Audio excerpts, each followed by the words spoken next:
आम आदमी में और कामयाब आदमी में एक अंतर बताता हूं सर। जब आपको समझ में आ जाए कि कौन सा बिजनेस ग्रो करेगा, फिर उसको इनिशियल फेज में शुरू कर दीजिएगा। काबिल बनो और झक मार के कामयाबी के पीछे जाओ, ये कभी तुम्हारे पास नहीं आएगी। इस गलतफहमी से बाहर निकल आओ। सर मेरे पास बहुत सारे जो क्वेश्चंस आते हैं, जो कस्टमर्स की क्वेरी रहती है, भाई कोई ऐसा बिजनेस बताओ जहाँ फटाफट से पैसा कमा लूँ।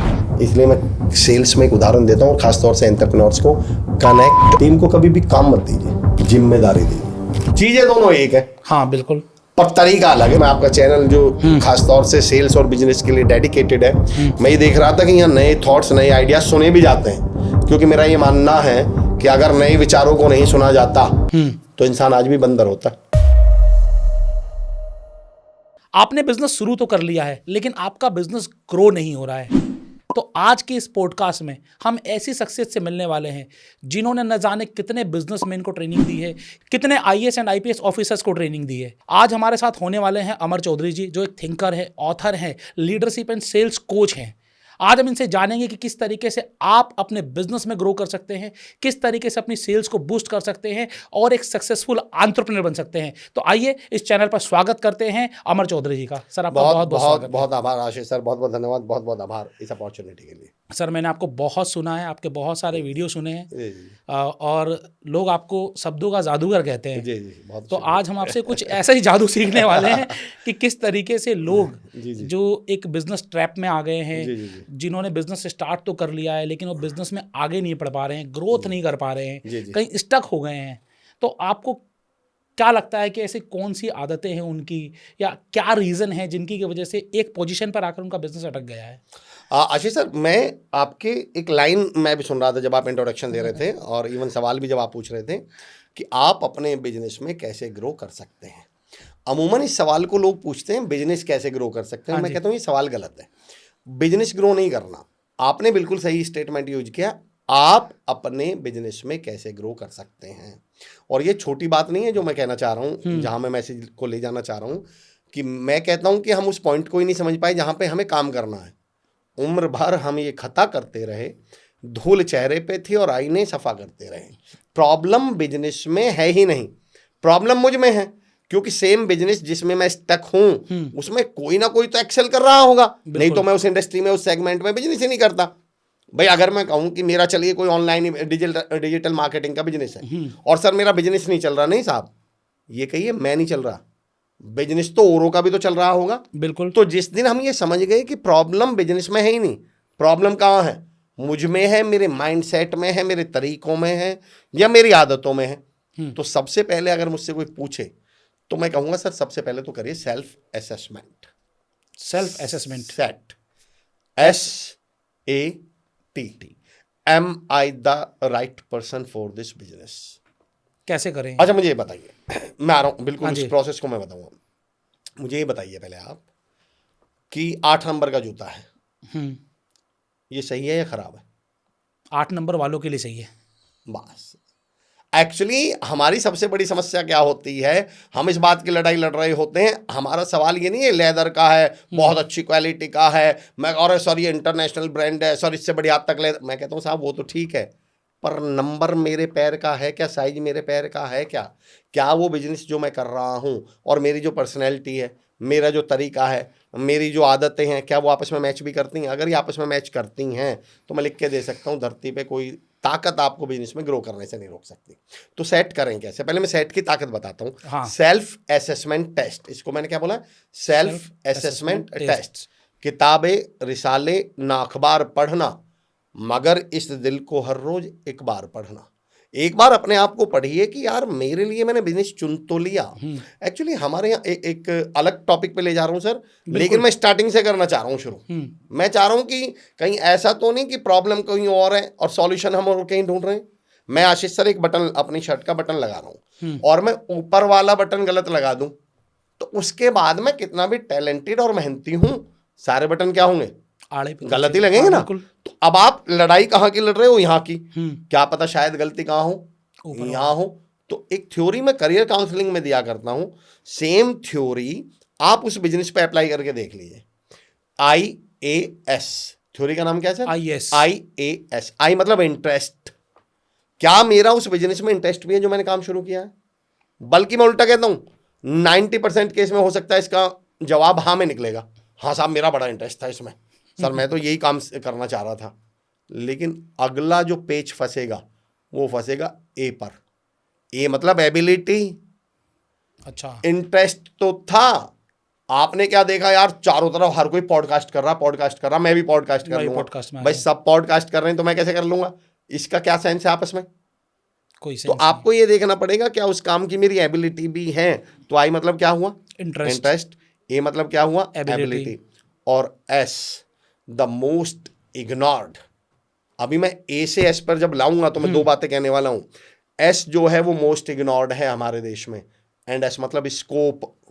स्कोप है या नहीं है उस business जिस में? बिजनेस को मैं कर रहा हूं उसका स्कोप है भी या नहीं। मान लो उस बिजनेस में मेरा इंटरेस्ट है, मेरा इंटरेस्ट खो खो में है, हाँ जी, और मैं खो खो का भारत का नंबर 1 प्लेयर बन खिलाड़ी जाऊं, बनना, बिल्कुल। तो उसको देखो उतने- कान पकड़ के मैं बहुत रिस्पेक्ट करता हूं, पर जो प्रैक्टिकल है, जो सच्चाई है, उसको भी स्वीकार कर लीजिए। बिल्कुल, तो क्या कर लें? एक दो लोग हैं, एक का इंटरेस्ट लैंडलाइन में, एक का इंटरेस्ट मोबाइल में है। हाँ जी, जिसका इंटरेस्ट मोबाइल में उसे 80% नॉलेज है, जिसका इंटरेस्ट लैंडलाइन में उसे 100% नॉलेज है। तो ये करोड़पति बन जाएगा क्या? लैंडलाइन को ले भी तो नहीं रहा, इसका स्कोप भी तो नहीं है कहीं। बिल्कुल तो ठीक ये बात भी है। पता करिए कि आई मतलब इंटरेस्ट, ए मतलब एबिलिटी, और एस मतलब स्कोप। इसका स्कोप है भी क्या? और अगर आपको समझ में आ जाए इसका स्कोप है और उसमें आपका इंटरेस्ट कम है, एबिलिटी कम है, तो फिर मैं तो उल्टा कहूँगा, फिर 6 महीने लगा के, मेरे एक लाइन है सर इंटरेस्ट का, हालांकि ये लाइन उन लाइंस के जो स्टैब्लिश्ड लाइन है उनके खिलाफ जाएगी, फिर भी मेरा ये मानना है सर, अगर नए विचारों को, आशीष भाई जो मैं आपका चैनल जो खासतौर से सेल्स और बिजनेस के लिए डेडिकेटेड है, मैं ये देख रहा था कि यहाँ नए थॉट्स, नए आइडियाज सुने भी जाते हैं, क्योंकि मेरा ये मानना है कि अगर नए विचारों को नहीं सुना जाता तो इंसान आज भी बंदर होता। किसी बंदर ने तो शुरू में कहा होगा कि यार 2 पैर पे चल के देखेंगे, वहां 1000 बंदर होंगे, 900 ने बोला होगा बेवकूफ है, 2-4 ने कहा होगा चल चल के देख लेंगे, नहीं चल पाए, 4 पैर तो कहीं भागी नहीं जाएंगे, वो तो 4 तो वही है ना। हाँ, अपने पास तो है ही वो। तो मैं जो ये लाइन दे रहा हूं, मैं ये कहता हूं, इंटरेस्ट के काम को डेवलप करने से बढ़िया आप डेवलप्ड काम में इंटरेस्ट डेवलप कर लीजिए, रिवर्स आ जाओ। रिवर्स आ जाओ। अगर वो काम इस समय उफान पर है, उस काम की बहुत डिमांड है, तो ज्यादा अच्छा आइडिया ये है कि उसमें इंटरेस्ट डेवलप कर लीजिए।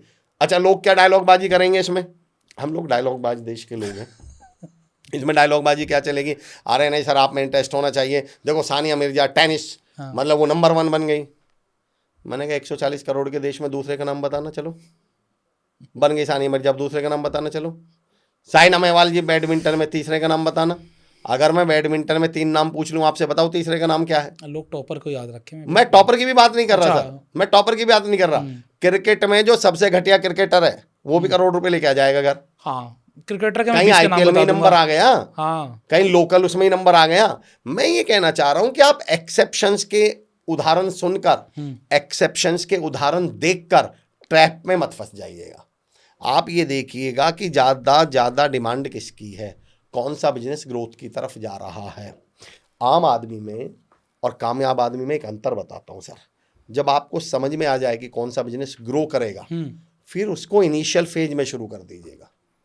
ये एक और चीज समझ बताता हूं सर। अगर आप बिजनेस ही कर रहे हैं, अब देखो, अगर आप बिजनेस कर रहे हैं तो आप वो ऑडियंस होंगी जिसको थॉट्स पसंद होंगे, जिसको आइडियाज पसंद होंगे, जिसको थोड़ी डीप डिगिंग पसंद होगी।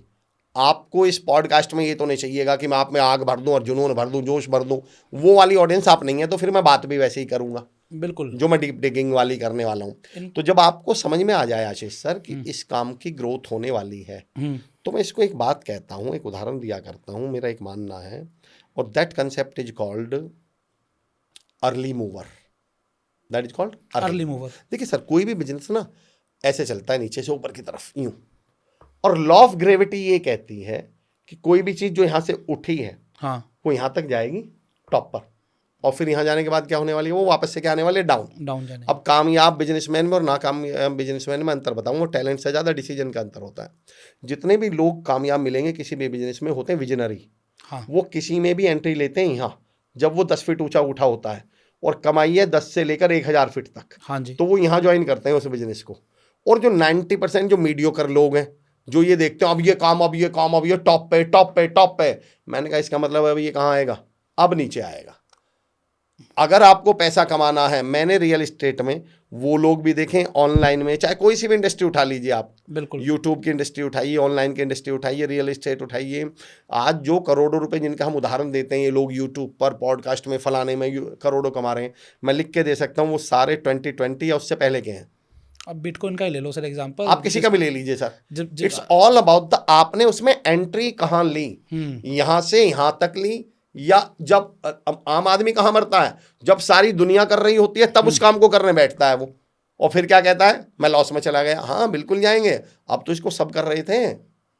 आपको थोड़ा सा विजनरी होना पड़ेगा, थोड़ा सा रिस्क टेकिंग होना पड़ेगा, थोड़ा सा हिम्मत और हौसला दिखाना पड़ेगा। बिल्कुल ठीक बात। रियल एस्टेट में हम एक एग्जांपल दिया करते हैं सर, मैं जब रियल एस्टेट की ट्रेनिंग लेता हूं तो कई बार आपने रियल एस्टेट में एक ऑब्जेक्शन सुना होगा, अरे सर अभी तो यहाँ मतलब सड़क भी नहीं है, अभी तो यहाँ मार्केट भी नहीं, हॉस्पिटल भी नहीं है। मैंने कहा तभी तो ये 5 लाख का है, जब इसमें सब आ जाएगा तब सेम चीज़ क्या होगी, 5 लाख की थोड़ी होगी, फिर तो वो अपनी 50 लाख की होगी। ग्रोथ ले चुका होगा। और मैंने इसमें एक सेगमेंटेशन किया है सर। एक वर्ड होता है इन्वेस्टर, भाई बिजनेसमैन भी क्या कर रहा है, इन्वेस्ट ही कर रहा है बिजनेस में। तो मैंने इन्वेस्टर के लिए 3 वर्ड यूज करता हूँ। एक होता है सर इन्वेस्टर, INVESTOR। हाँ जी। एक होता है sir investor, waste WASTER, waste कर दिया। और एक होता है सर इन्वेस्टर, बेस्ट। अब इनमें अंतर क्या है, अंतर टैलेंट का नहीं है, अंतर है सर एंट्री पॉइंट क्या। तो किसी भी चीज की 3 स्टेज होती हैं सर। एक स्टेज होती है दैट इज कॉल, हम बोलते हैं, आई वुड नॉट कॉल, मतलब मैं रूमर तो नहीं कहूंगा, एक होती है प्री इन्फॉर्मेशन।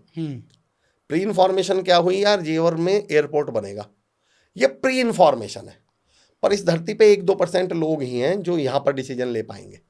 अब मैं जेवर के आसपास जमीन खरीदनी शुरू कर दूं, लेकिन ये मिलने ही 1-2% है सर। वो one is called pre formation पे इन्वेस्ट करते हैं, जो प्री फॉर्मेशन में एंट्री लेते हैं किसी भी सेगमेंट में। सेकंड होता है सर जो इंफॉर्मेशन पे एंट्री लेते हैं। अब ये कौन लोग हैं, अखबार में खबर होगी कि जेवर में एयरपोर्ट बनना तय, मंत्रिमंडल की मीटिंग में हुआ चर्चा, अब ये आ गई एक इंफॉर्मेशन। और एक होते हैं सर कंफर्मेशन या कंस्ट्रक्शन के सामने एंट्री लेने वाले, जब वहां बनना ही शुरू हो गया, मैंने कहा आप क्या कमाओगे भाई, अब तो सारी दुनिया को पता ही चल गया है। तो कमाता कौन है, ये जो प्री इन्फॉर्मेशन पे जाएगा, यहाँ थोड़ा रिस्क ज्यादा है। हाँ। पर जाहिर सी बात है, अगर आप बिजनेसमैन हैं, अगर आप व्यवसायी हैं, तो पहला गुण कौन सा होना चाहिए आप में, रिस्क टेकिंग लेना पड़ेगा, हालांकि कैलकुलेटेड हो। तो प्री इन्फॉर्मेशन में जो एंट्री लेगा किसी भी बिजनेस में, किसी भी इंडस्ट्री में, वो पैसे कमाएगा सर। उससे बाद में आएगा इंफॉर्मेशन पे एंट्री लेने वाला, कि जब अखबार में ही खबर आ गई, और जब वहाँ सड़क ही बनने लगी, जब बिल्डिंग ही बनने लगी, जब बाउंड्री बनने लगी, तब तो कंस्ट्रक्शन यानी कन्फर्मेशन हो गया ना। हाँ जी। तब एंट्री लेके आप क्या कमाओगे। एक उदाहरण दिया करता हूँ सर मैं इस बात पे, पानी की बोतल हम सब पीते हैं, पानी मिनरल वाटर। हाँ जी। कौन सी बोतल हम ज़्यादातर लेते हैं, बिस्लेरी, बहुत बड़ा नाम है सर। बिस्लेरी की बोतल लगभग बिस्लेरी कब शुरू हुई थी, कौन से सन में, नॉट एग्जैक्टली, मतलब 2000 से के आसपास हुई। 2000 के आसपास सर।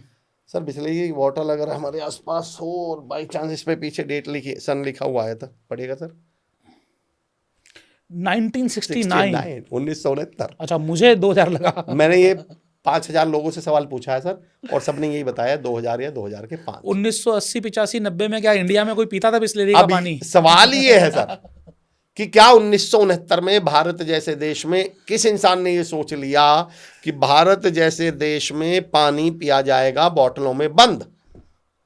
लेकिन जिसने अर्ली मूवर, इस टर्म को मैं बोलता हूं सर अर्ली मूवर। आप मुझे बताइएगा, अगर मैं बात करूं रेवेन्यू की या मैं साइज की बात करूं, एक्वाफिना किसका ब्रांड है सर, पेप्सी का। हाँ जी। किनले किसका ब्रांड है सर, कोक का। दोनों इससे कितनी गुना कंपनियां बड़ी हैं, बहुत बड़ी कंपनी, पर आज तक दोनों इसको पीट नहीं पाई भारत में। ये बेसिकली एक सेगमेंट में मास्टर है, क्योंकि ये अर्ली मूवर है एक्चुअली। हाँ जी। अब जब मुंह से निकलता है तो निकलता है कि भैया एक बिस्लेरी देना, चाहे वो कुछ भी दे दे। तो सवाल है, आप अर्ली मूव, ये इसका पानी जरूरी नहीं है बिस्लेरी का पानी एक्वाफिना से बढ़िया है या बिस्लेरी का पानी किनले से बढ़िया है। सबसे बड़ी एक देखो, अगर आप बिजनेस कर रहे हो तो सर मैं थोड़े से ना थॉट्स पे काम करना चाहता हूँ, मैं थोड़ी क्लैरिटी पे काम करना चाहता हूँ। यही जानना चाह रहे हैं, जो आदतें हैं, जो आपकी थॉट्स हैं, किस तरीके से लोगों को डाउन लेके जाती हैं। आशीष सर, एक टर्म होती है बढ़िया, हाँ, और एक होता है बड़ा।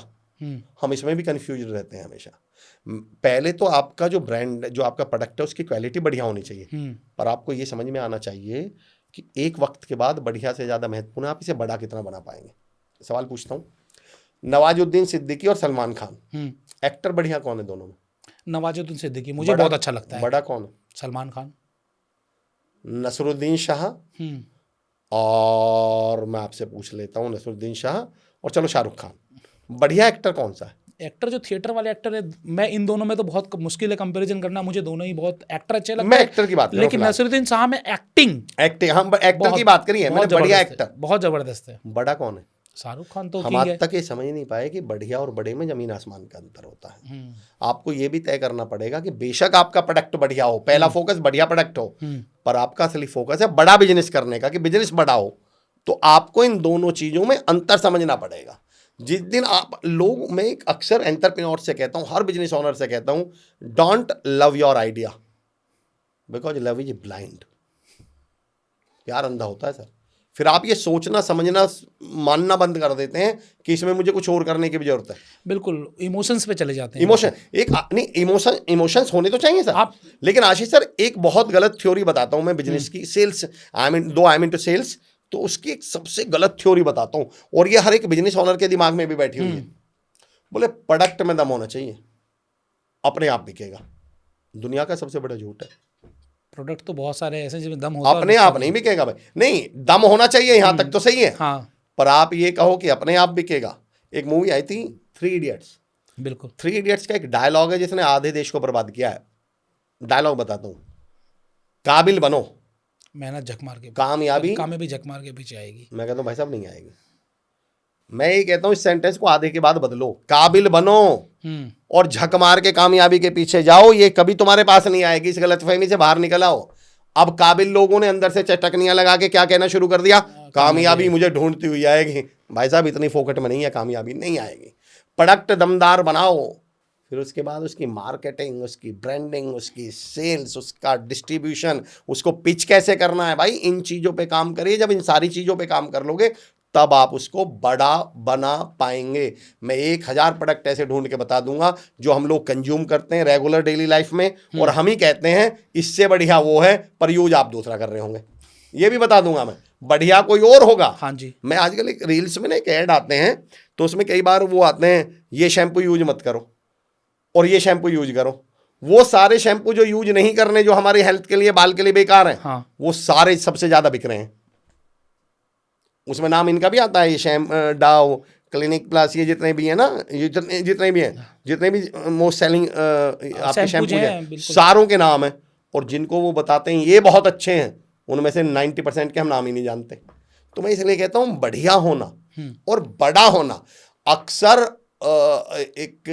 मैं अपने सेशंस में एक वर्ड यूज क्या करता हूँ, ट्रैपिंग। एक्चुअली बहुत चालाकी से अच्छी चीजों को भी रोक दिया जाता है। अच्छी चीजें मार्केट में बड़ी ना बन जाएं, इसी को लेकर दिमाग में ये थॉट बनाया गया है कि प्रोडक्ट में दम होगा तो अपने आप बिकेगा, तुम्हें कुछ करने की जरूरत नहीं है। जैसे मैं सेल्स में हूं, तो मैं एक उदाहरण देता हूं सर। जितने भी प्रोडक्ट में दम हो, मैं सेल्स वाले लोगों को समझाता हूं कि सबसे बड़ा झूठ है प्रोडक्ट में दम होगा तो खुद बिकेगा। आप जितने बड़े प्रोडक्ट हो, उसका शोरूम उतना बड़ा होगा, उसका सेल्स पर्सन उतना well highly qualified, well groomed, suit boot में, बढ़िया शूज में, MBA करा हुआ मिलेगा। आप मुझे उठा के बता दो, ऑडी दिखाओ, ऑडी का शोरूम 2 दुकान में खुल रहा हो कहीं, ठीक बात है। मर्सिडीज, BMW, मैं कहता हूं सोने को ठेले पे बेचकर दिखाओ ना। सोने की कोई भी शोरूम ले लें, 5 स्टार होटल्स ले लें, जितनी भी बड़ी चीजें होंगी, जितनी लग्जरी चीजें होंगी, उनके वेटर भी उतने ही ग्रूम्ड मिलेंगे आपको, बिल्कुल 100%। लेकिन हमारे दिमाग में क्या बैठा दिया जाए, अरे भाई प्रोडक्ट में दम होगा था, और हम फिर वही डायलॉग बात। जैसे मैं खुद हूं, मैं ऑनलाइन, मतलब मैं मान लीजिए मैं यूट्यूब पर मैं पब्लिक स्पीकिंग का कोर्स बना लूं, या मैं एक ट्रेनर हूं। अब मैं क्या सोचूंगा, मुझ में दम होगा तो दुनिया ढूंढेगी। कहां ढूंढेगी भाई दुनिया, आज तक तो ढूंढा नहीं हूं दुनिया ने। जाना पड़ेगा दुनिया के पास। तो मेरा पॉइंट ये है कि आपको यहां थॉट्स को क्लियर करना पड़ेगा। प्रोडक्ट में भी दम चाहिए, और ये जो या वाला उदाहरण है ना, ये जो या वाली लाइन है, इसने आधा देश बर्बाद कर दिया। भाई प्रोडक्ट ज्यादा अच्छा होना चाहिए, मार्केटिंग क्यों भाई, दोनों क्यों नहीं, मैं आज तक नहीं समझ पाया। वो एक उदाहरण इंटरव्यू में पूछा जाता है, what is more important, knowledge या एक्सपीरियंस। मैंने कहा सर बस मेरा एक सवाल है इस पे। बोले जी क्या? मैंने कहा एक एक्सपीरियंस्ड बंदा ढूंढ के लाओ जिसमें नॉलेज ना हो। ऐसा कौन सा एक्सपीरियंस्ड बंदा है जिसमें एक्सपीरियंस तो है पर नॉलेज नहीं है? और अगर उसमें नॉलेज है ही तो ये सवाल कैसे बन गया कि नॉलेज ज्यादा महत्वपूर्ण है एक्सपीरियंस्ड बंदा? कोई एक ही चीज क्यों चाहिए? संभव ही नहीं है ना सर। और इस चक्कर में हम किसी एक चीज पे ही काम करने लगते हैं, या तो हम प्रोडक्ट की क्वालिटी क्वालिटी क्वालिटी, एक वक्त के बाद एक नियम और होता है सर, लॉ ऑफ सैचुरेशन। एक नियम के बाद, एक वक्त के बाद, मैं नहाता हूँ, आप भी नहाते होंगे, हम सब नहाते हाँ होंगे, जी। हम एक बाल्टी से नहाएंगे साफ हो जाएंगे, हाँ, उसके बाद 4 बाल्टी से नहा लूँ तो क्या फर्क पड़ेगा? बस ज़्यादा पानी आएगा और क्या। पानी बर्बाद होगा, हाँ, पानी बर्बाद होगा। बेनिफिट नहीं हुआ। हाँ, आप समुद्र में नहा लो, अब क्या फर्क पड़ जाएगा? उल्टा घर आके वापस नहाना पड़ जाएगा। मतलब एक वक्त के बाद ये जो क्वालिटी वाला पॉइंट है ना, ये खत्म हो गया, सैचुरेशन आ गई। अब इससे ज्यादा इसमें अमृत नहीं डाल दोगे आप, इसे खाने से या इसे कंज्यूम करने से कोई भगवान उड़ने नहीं लगेगा इंसान। तो आपको ये समझना पड़ेगा, अब इसके बाद मुझे काम करना पड़ेगा इसके ब्रांडिंग पर, हाँ जी, इसके प्लेसमेंट पर, इसकी मार्केटिंग पर, इसकी इमेज बिल्डिंग पर। तो जब आप ये तमाम बिजनेस कर ही रहे हैं तो ये तमाम चीजें आपको इनसे कहीं ना कहीं कनेक्ट करनी पड़ेगी। जैसे बिजनेसमैन कोई भी, अगर आप बिजनेस चला रहे हैं तो बहुत सारे अलग अलग डिपार्टमेंट बनाने पड़ते हैं। जी, जी, जी। ऑपरेशन का डिपार्टमेंट अलग होगा, सेल्स का अलग होगा, प्रोडक्ट का अलग होगा, R&D का अलग होता है। हर चीज़ के डिपार्टमेंट होंगे। जैसे आपने कहा किसी एक से काम नहीं चलना, आपको सारे डिपार्टमेंट पे काम करना पड़ेगा, और हर डिपार्टमेंट अपने आप में सेल्स बूस्ट करने के लिए मेहनत करता है। बिल्कुल आशीष सर, देखिए मैं बढ़िया ट्रेनर या बढ़िया स्पीकर, जो भी ईश्वर की कृपा से आप मानते हैं, उसके साथ साथ मैं ईमानदार भी हूँ। तो मैं इस पॉडकास्ट पर बैठ के लोगों को ये तो बताऊंगा नहीं कि बिजनेस में क्या क्या करना पड़ेगा। क्यों? क्योंकि बिजनेस के मामले में ये मुझसे ज़्यादा अनुभवी हो सकते हैं, इनका फर्स्ट हैंड एक्सपीरियंस है। हाँ जी, आपका फर्स्ट हैंड एक्सपीरियंस है, क्योंकि आप फ्रेंचाइजी, बताओ, आपका काम है बिजनेस में लोगों को लीड करना, गाइड करना। मुझे अमर चौधरी को शायद उतनी अथॉरिटी नहीं है, लेकिन मैं ये जरूर कह सकता हूं कि बिजनेस के से ज़्यादा महत्वपूर्ण है आप जो उस बिजनेस को रन कर रहे हैं। बिल्कुल। क्योंकि दिमाग तो एक्चुअली प्रोडक्ट तो अपने आप में थोड़ी कुछ करता है। प्रोडक्ट अच्छा बुरा तो किसने बनाया? आपने बनाया ना। बिल्कुल। तो आप तय करेंगे, आपको अपने आप पे काम करना है। मेरा तो बल्कि topic, Ashish sir, I love this topic, आपने बात निकाल दी। मैं तो लोगों को जब समझाता हूँ बिजनेस या सेल्स पर, तो मेरा एक टॉपिक होता है sir, you are the product. You are the product. मैं कहता हूँ प्रोडक्ट एक्चुअल में आप हैं। बोले जी मतलब? तो मैं अक्सर लोगों से पूछता हूँ, बताइए पतंजलि का सबसे बड़ा प्रोडक्ट कौन है? तो कोई कुछ बोलता है, कोई कुछ बोलता है, फिर उन्हीं में से 2-4 अपने आप ही बोल देते हैं, सर बाबा रामदेव। बिल्कुल। टाटा के असली प्रोडक्ट थे सर रतन टाटा साहब। टाटा, बिल्कुल। तो मैं कहता हूँ you are the product, product आप हैं। और जिस दिन आपको ये बात समझ में आ गई कि प्रोडक्ट आप हैं, तो मैं तो इस पॉडकास्ट में ये कह सकता हूं कि आप खुद पर क्या काम कर सकते हैं ताकि आप बिजनेस पे काम कर पाएं। हाँ जी। मेरा फर्ज है आपको अपने आप पे क्या काम करना चाहिए ये बताना। आज आपके साथ बातचीत करने का मेन उद्देश्य भी यही है कि बिजनेसमैन को हम किस तरीके से इतना इनेबल बनाएं कि उनका बिजनेस आगे चल निकले। तो पहले तो बिजनेस के 2-3 आदतों पे बात करता हूँ। हाँ जी। बिजनेस की स्पेलिंग लिखिएगा, वो बनती है BUSINESS। हाँ, बी के बाद क्या है? USI। आई मतलब मैं, हाँ जी, यानी बिजनेसमैन, और यू मतलब मेरा क्लाइंट। हाँ जी। तो पहले तो ये ध्यान दे लीजिएगा, बिजनेस की स्पेलिंग में यू पहले आता है, हाँ, और आई बाद में आता आता है। यानी मेरे लिए पहला कौन है? मेरा कस्टमर है। कस्टमर। अगर मैं कस्टमर की नहीं सोच सकता, अपने क्लाइंट की नहीं सोच सकता, लोगों की नहीं सोच सकता, तो मैं अपने बिजनेस की सोच ही नहीं रहा हूँ। और मेरे मुंह से अभी एक वर्ड निकला, तो मेरा एक थॉट है जो मैंने बहुत पहले लिखा था कि कंपनी लोगो से नहीं, आजकल क्या चल रहा है, कोई ट्रेंडी सा नाम रख लो, कोई बढ़िया सा लोगो बनवा लो। मैं कहता हूँ कंपनी लोगो से नहीं, लोगों से चलती है। अब हमारी एक टर्म अगर हमारा बिजनेसमैन समझ सके तो एक चीज पर और लाना चाह रहा हूं सर, हमारे यहाँ कहा जाता है कस्टमर फर्स्ट, और बिल्कुल है, बिल्कुल है। पर रिचर्ड ब्रैंसन साहब की मैंने एक लाइन पढ़ी थी, and that is called employ first. मतलब कस्टमर से पहले भी एम्प्लॉय, मेरे लिए एम्प्लॉय फर्स्ट है। हाँ जी। आप समझना इसको ऐसे, आशीष सर समझना, बात वही है पर तरीका गलत है जो अभी तक हम अप्लाई करते आ रहे हैं। अब समझना कैसे, मान लो मेरा एक रेडीमेड गारमेंट्स का शोरूम है, हाँ जी, या आपकी फ्रेंचाइजी बताओ, एक कंपनी है, आप दिल पे हाथ रख के बताइएगा, आपके जो आपके क्लाइंट्स हैं उन्हें डील कौन करता है, आप या आपकी टीम? टीम करती है। तो मैं ये कहता हूं अगर मुझे कस्टमर की भी चिंता है, कस्टमर की भी फिक्र है, पर कस्टमर को डील मैं तो नहीं कर रहा, हाँ जी, डील कौन कर रहे हैं? मेरे 4 लोग। हाँ जी, मेरा काम है इन 4 लोगों की सैलरी टाइम पे दूं, मेरा काम है इन 4 लोगों को हाईली मोटिवेटेड रखूं, इनसे मेरे कनेक्ट होने चाहिए, इमोशनल कनेक्ट होने चाहिए, इनके अंदर ऑनरशिप होनी चाहिए, इन्हें लगना चाहिए ये कंपनी इनके, क्योंकि मैं कितना भी परेशान हो लूं कस्टमर को लेके, पर डील कौन करेंगे उसे? ये डील करेंगे। मैंने शुरू में कहा था ना, उम्र भर हम ये खता करते रहे, धूल चेहरे पे थी और आईने सफा करते रहे, प्रॉब्लम कहीं और है, सॉल्यूशन कोई और ढूंढ रहे हैं हम लोग। भाई मैं थोड़ी कस्टमर को डील करने वाला हूं। मैं एक सेल्स पे ट्रेनिंग ले रहा था साहब, एक साहब खड़े हुए, उन्होंने बड़ी अच्छी लाइन बोली। आजकल लीडर्स को, बॉस को, बिजनेस ओनर का एक डायलॉग होता है अपनी टीम से, मुझे रिजल्ट से मतलब है, I love result, I love result, I love result. तो उन्होंने एक बड़ी अच्छी लाइन बोली, कोई बात चल रही थी हमारी किसी कॉन्टेक्स्ट में, बोले sir I love laddoos, that's Y. मैं कहता हूँ आशीष सर, तमाम जितने, अगर आप लिटरली बिजनेस करना चाहते हैं, एंटरप्रेन्योर माइंडसेट को लेकर चल रहे हैं, तो इस पूरे पॉडकास्ट का ब्रह्म वाक्य दे रहा हूँ आपको मैं। अगर बिजनेस करना, बिजनेस बिना टीम के कभी होता है क्या? हो ही नहीं सकता। एक आदमी थोड़ी बिजनेस कर लेगा। तो साहब बोले कि I love laddoos, that's why my mamma makes laddoos every Sunday. मैंने उनके लिए क्लैपिंग करी। फिर मैंने उनसे एक बात कही कि मेरे दोस्त, गहरी बात है, मुश्किल बात है, पर सुनिएगा। मैंने कहा मेरे दोस्त, you love laddoos, that's why your mamma makes laddoos every Sunday. Love your mamma, she will make laddoos daily. मैं कहा तुम गड़बड़ी ये कर रहे हो कि तुम लड्डू को पसंद कर रहे हो, इसलिए लड्डू को प्यार कर रहे हो, इसलिए मम्मी सप्ताह में एक आध बार लड्डू दे रही हैं। मम्मी को प्यार करो, लड्डू डेली मिलेंगे। क्या बात। अब ये लड्डू है रिजल्ट, ये लड्डू है रेवेन्यू, ये लड्डू है बिजनेस, और मम्मी है टीम। अगर आपको सच में, मैं बता रहा हूँ, सच में बिजनेस चाहिए ना, सच में सेल्स चाहिए, सच में रेवेन्यू चाहिए, मम्मी को प्यार करो, टीम को प्यार करो। हम डायलॉग, हमारे यहाँ सारे बॉस, सारे सीनियर डायलॉग बाजी तो ये करेंगे, मुझे तो बिजनेस से मतलब है। मैंने कहा भाई साहब, आपको बिजनेस से मतलब होता ना तो इन लोगों का ख्याल रखते। आपको डायलॉग से मतलब है, बिजनेस से मतलब ही नहीं है। आप एक बात बताइए, एक पेड़ है, पेड़ मैंने क्यों लगाया होगा? पेड़ से मैं क्या एक्सपेक्टेशन करता हूँ? पेड़ से मुझे रिटर्न में क्या चाहिए? फल चाहिए। फल चाहिए और छांव चाहिए। हाँ जी। तो मुझे पेड़ को क्या देनी पड़ेगी? फल और छांव, खाद, पानी, बिजली। बिल्कुल। तो कहाँ जाके डाल के आऊँ? फल में डाल के आऊँ? ऊपर पत्ते पे डाल के आऊँ? कि सीढ़ी लगा के फल पे डाले आऊँ?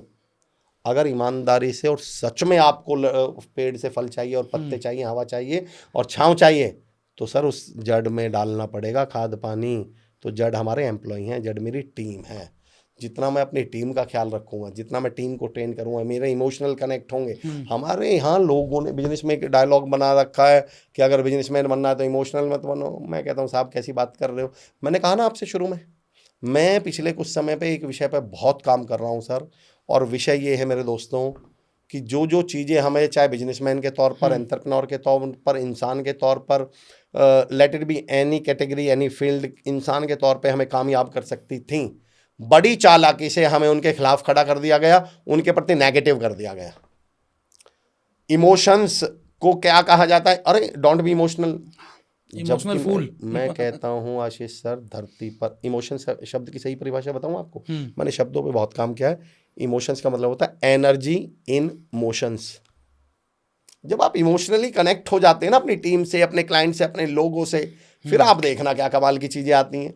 अपने हिंदी इमोशंस की ताकत बताता हूँ। पुरानी हिंदी फिल्म देखी होंगी, हीरो पिट रहा है, खून बह रहा है, बेहोश हो चुका है, जमीन पर यूं पड़ा है।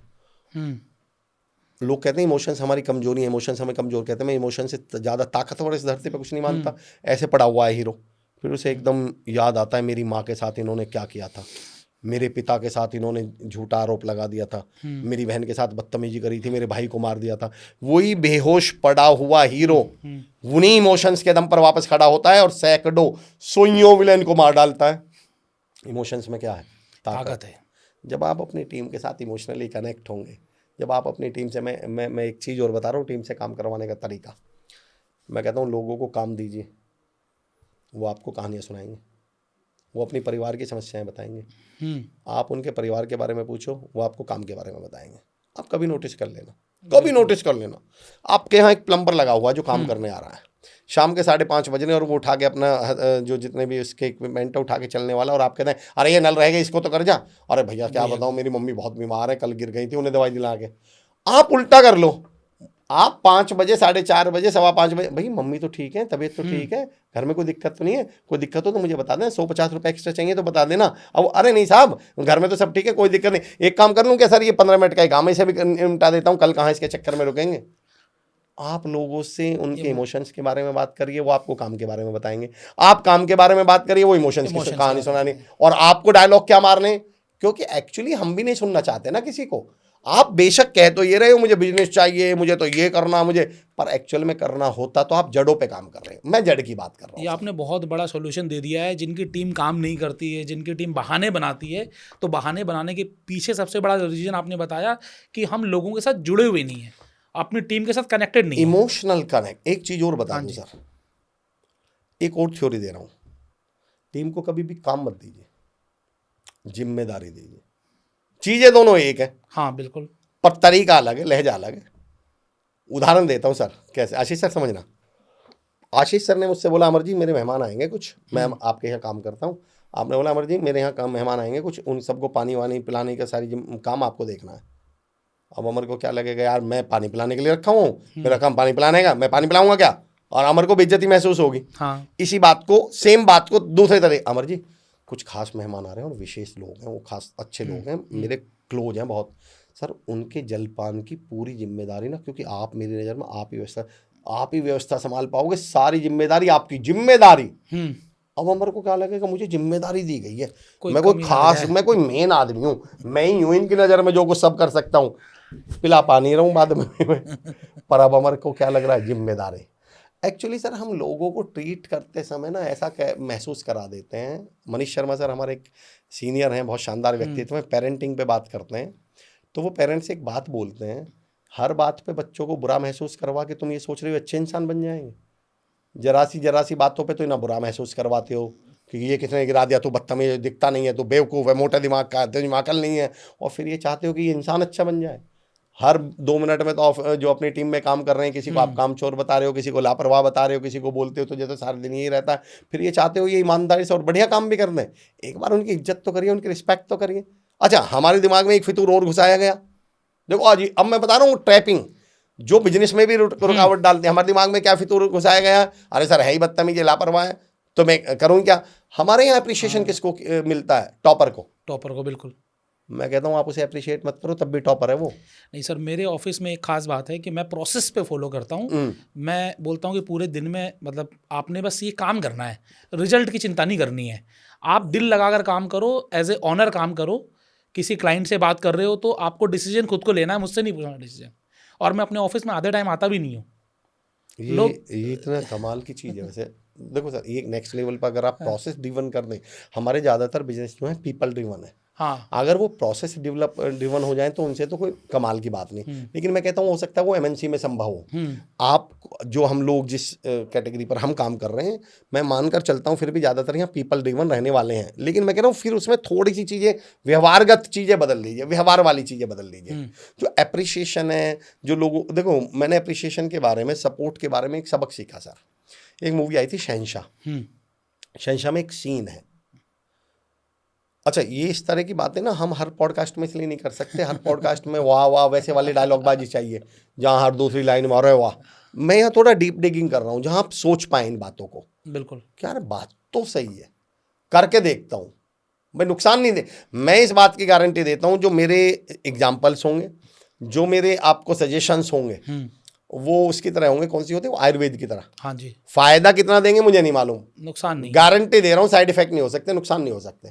हालांकि गारंटी तो फायदे की भी है, पर चलो मैं कहना नहीं चाह रहा, है ना, पर पॉइंट समझिए आप मेरा। शहंशाह में एक सीन ये है कि प्रेम चोपड़ा जी और अमरीश पुरी साहब एक रेस्टोरेंट में जाते हैं, और जैसे ही जाकर बैठते हैं तो वेटर आता है और अमरीश पुरी उसको निकाल के 500 रुपये देते हैं। प्रेम चोपड़ा बोलता है ये क्या था? बोले टिप। प्रेम चोपड़ा बोलते हैं टिप तो खाने के बाद दी जाती है। अमरीश पुरी की लाइन सुनी और जिसने मेरे थॉट प्रोसेस बदल दिया। बोले यार खाना खाने के बाद टिप देना तो फैशन है, खाना खाने से पहले टिप देना अच्छी सर्विस की गारंटी है। बोले एक बात बता, अगर हम इसे खाना खाने के बाद 500 रुपये देंगे भी तो इसे सपना थोड़ी आएगा कि हम बाद में 500 रुपये देने वाले हैं, देंगे कि नहीं? तो ये सर्विस तो कैसी देने वाला है, नॉर्मल बिना 500 वाली। हाँ जी। पर जिसको मैंने आते ही 500 दे दिया, अब ये 4 टेबल छोड़ के कहाँ आएगा? आपके पास ही आएगा, हमारा हाथ उठेगा बाद में, ये पहला खड़ा मिलेगा। मैं कहता हूं अपने अप्रिशिएशन और अपने सपोर्ट को अपनी टीम के केस में पोस्ट पेड से प्रीपेड में कन्वर्ट कर दीजिए। आप अपने लापरवाह कामचोर टीम मेंबर को एक बार जिम्मेदारी देके तो देखो। मैं लिख, वो याद है सर जिन स्कूल्स में हम पढ़े हैं, हमारे टीचर्स बड़े कमाल के टीचर थे। वो मॉनिटर्स को बनाते थे जो सबसे बदतमीज होता था। उन्हें मालूम था कि और किसी की तो औकात ही नहीं कि इसे रोक ले, और तुम इसी को बना दो। अच्छा, हमारे यहाँ आज भी एक परंपरा है सर, आप मानो या मत मानो, कुछ ना भी कह लो, दुनिया बदल गई। आप आशीष सर बाई डिफ़ॉल्ट मैं कितना भी झूठा हूँ, आप कैसे भी हों, पर अगर आपको या मुझे पंच की कुर्सी पे बैठा दिया गया कि अमर भाई फैसला आपको करना है, आशीष जी फैसला आप, तो फिर आप जिम्मेदारी है, फिर आपको लगता नहीं भाई यार अब मजाक नहीं, अब झूठ नहीं भाई, अब मैं सही करूँगा। चोर के हाथ में चाबी देना बोलते हैं इसको। तो आप कभी देखना, यहाँ हर आदमी को अपनी इज्जत बड़ी प्यारी होती है। उसे लगता है नहीं यार मुझे मॉनिटर बनाया गया, अब अगर क्लास में शोर हो गया तो मेरी बेइज्जती है। और उस क्लास में शोर ना होने के लिए उसे सबसे पहले किस पे जिम्मेदारी, खुद तो अब शोर मचाएगा ही नहीं वो। मचाएगा नहीं, बिल्कुल। ये तो समस्या। एक उदाहरण देता हूं, आप उसे बिजनेस से कैसे कनेक्ट करेंगे मुझे नहीं मालूम, पर आप समझिएगा इस चीज। ईडीएम एक यहाँ पर एक मॉल है, EDM EDM mall. Anand Vihar, चकदे movie का टाइम की बात है सर। सुबह सुबह का शो था, मैं भी देखने चला गया। तो हुआ क्या, उसकी जो इलेक्ट्रिसिटी थी, लाइट थी, वो बीच में ऑफ हो गई, वो चली गई। और इत्तेफाक से जनरेटर भी खराब हो, मतलब खराब इन द सेंस टाइम लग रहा था उसमें। अब 2-4-5 मिनट तो सबने वेट किया। सुबह का शो था, ज़्यादातर कॉलेज के बच्चे आते हैं उसमें, मैं भी था। तो उसमें शोर मचने लगा। आप जानते हैं कॉलेज के बच्चे कैसे होते हैं, फिर तो वो सिर पे उठा लेते हैं सारी चीज़ों को। 3-4 मिनट हुए तो वो मैनेजर बेचारा बड़ा परेशान, उन्हें रोकने की कोशिश कर रहा था, क्या करें क्या करें क्या करें। वो माने ही ना, वो बच्चे कॉलेज के किसके सुनने वाले हैं। तो मैनेजर साहब से मैंने पूछा, बोले सर 10-15 मिनट लगेंगे। और इन्होंने तो, मैंने कहा यार देखो 15 मिनट की तो गारंटी मैं ले सकता हूँ। हाँ। बोले आप सर 15 मिनट क्या करोगे आप। मैंने उन्हें बताया जैसे मैं भी ट्रेनिंग में, बोले क्या करें। मैंने कहा आप छोड़ो। तो मैंने कहा अच्छा भाई, वैसे ही बच्चों से जैसे बच्चे कर रहे थे। मैंने कहा वो ज़्यादातर कॉलेज के ही बच्चे थे। मैंने कहा आप में से MBA कौन कौन कर रहा था। वो एक ही कॉलेज से एक्चुअली कोई टीम आई हुई थी ज़्यादातर, वो ड्रेस से समझ में आ जाता है ना। तो उनमें से ज़्यादातर ने 2-4 ने ध्यान दिया, फिर ज़्यादातर ने हाथ उठाया। मैंने कहा अच्छा चलो, तुमको एक टास्क दे रहा हूँ, इस समय केस स्टडी दे रहा हूँ, एक टास्क दे रहा हूँ कि आप इस थिएटर के मैनेजर हो। लाइट जा चुकी है, 15 मिनट लगने वाले हैं और लोग शोर मचा रहे हैं, आपको उन्हें हैंडल करना है। तो आप में से 50% जो MBA कर रहे हैं, अब सारे तो MBA कर नहीं रहे थे, उसमें से वो भी थे, बाकी के भी लोग थे, इंजीनियरिंग के भी होंगे, और वो सब थे। मैंने कहा जो MBA कर रहे हैं वो उठ के इधर आ जाएं, आप मैनेजर हो, और जो इधर वाले हैं वो शोर मचाएंगे या वो ऑब्जेक्शन करेंगे, आपको इनको कंट्रोल करना है। तो मान लो वो 90 लोग थे, 90 से 40-45 का तो शोर मचना इसलिए बंद किया, वो तो शोर को बंद करवाएंगे। और जो 90 का एक साथ मच रहा था, अब मैंने उनको 4-4 की टीम दे दी, 2-2 की टीम दे दी। तो वो 90 लोगों का इकट्ठा शोर किस में खत्म हो गया, 2 में। और अब 2 को कौन समझा रहा है, MBA वाला, और वो MBA वाला उनके साथ का है। अब वो उनको गाइड करा तो उनको भी ऐसा लग रहा है ये तो अपना ही बंदा है। 10-15-20 मिनट इस टास्क में निकले, तब तक लाइट आ गई। तो मैं ये कहता हूं कि जब आप लोगों को टास्क या जिम्मेदारी दे देते हैं तो उन्हें जिम्मेदारी महसूस होने लगती है। हम क्या करते हैं, हम अपने लोगों को इतना नीचा दिखाने में यकीन रखते हैं, उनको ये बताने में यकीन रखते हैं कि तुम कुछ कर ही नहीं सकते।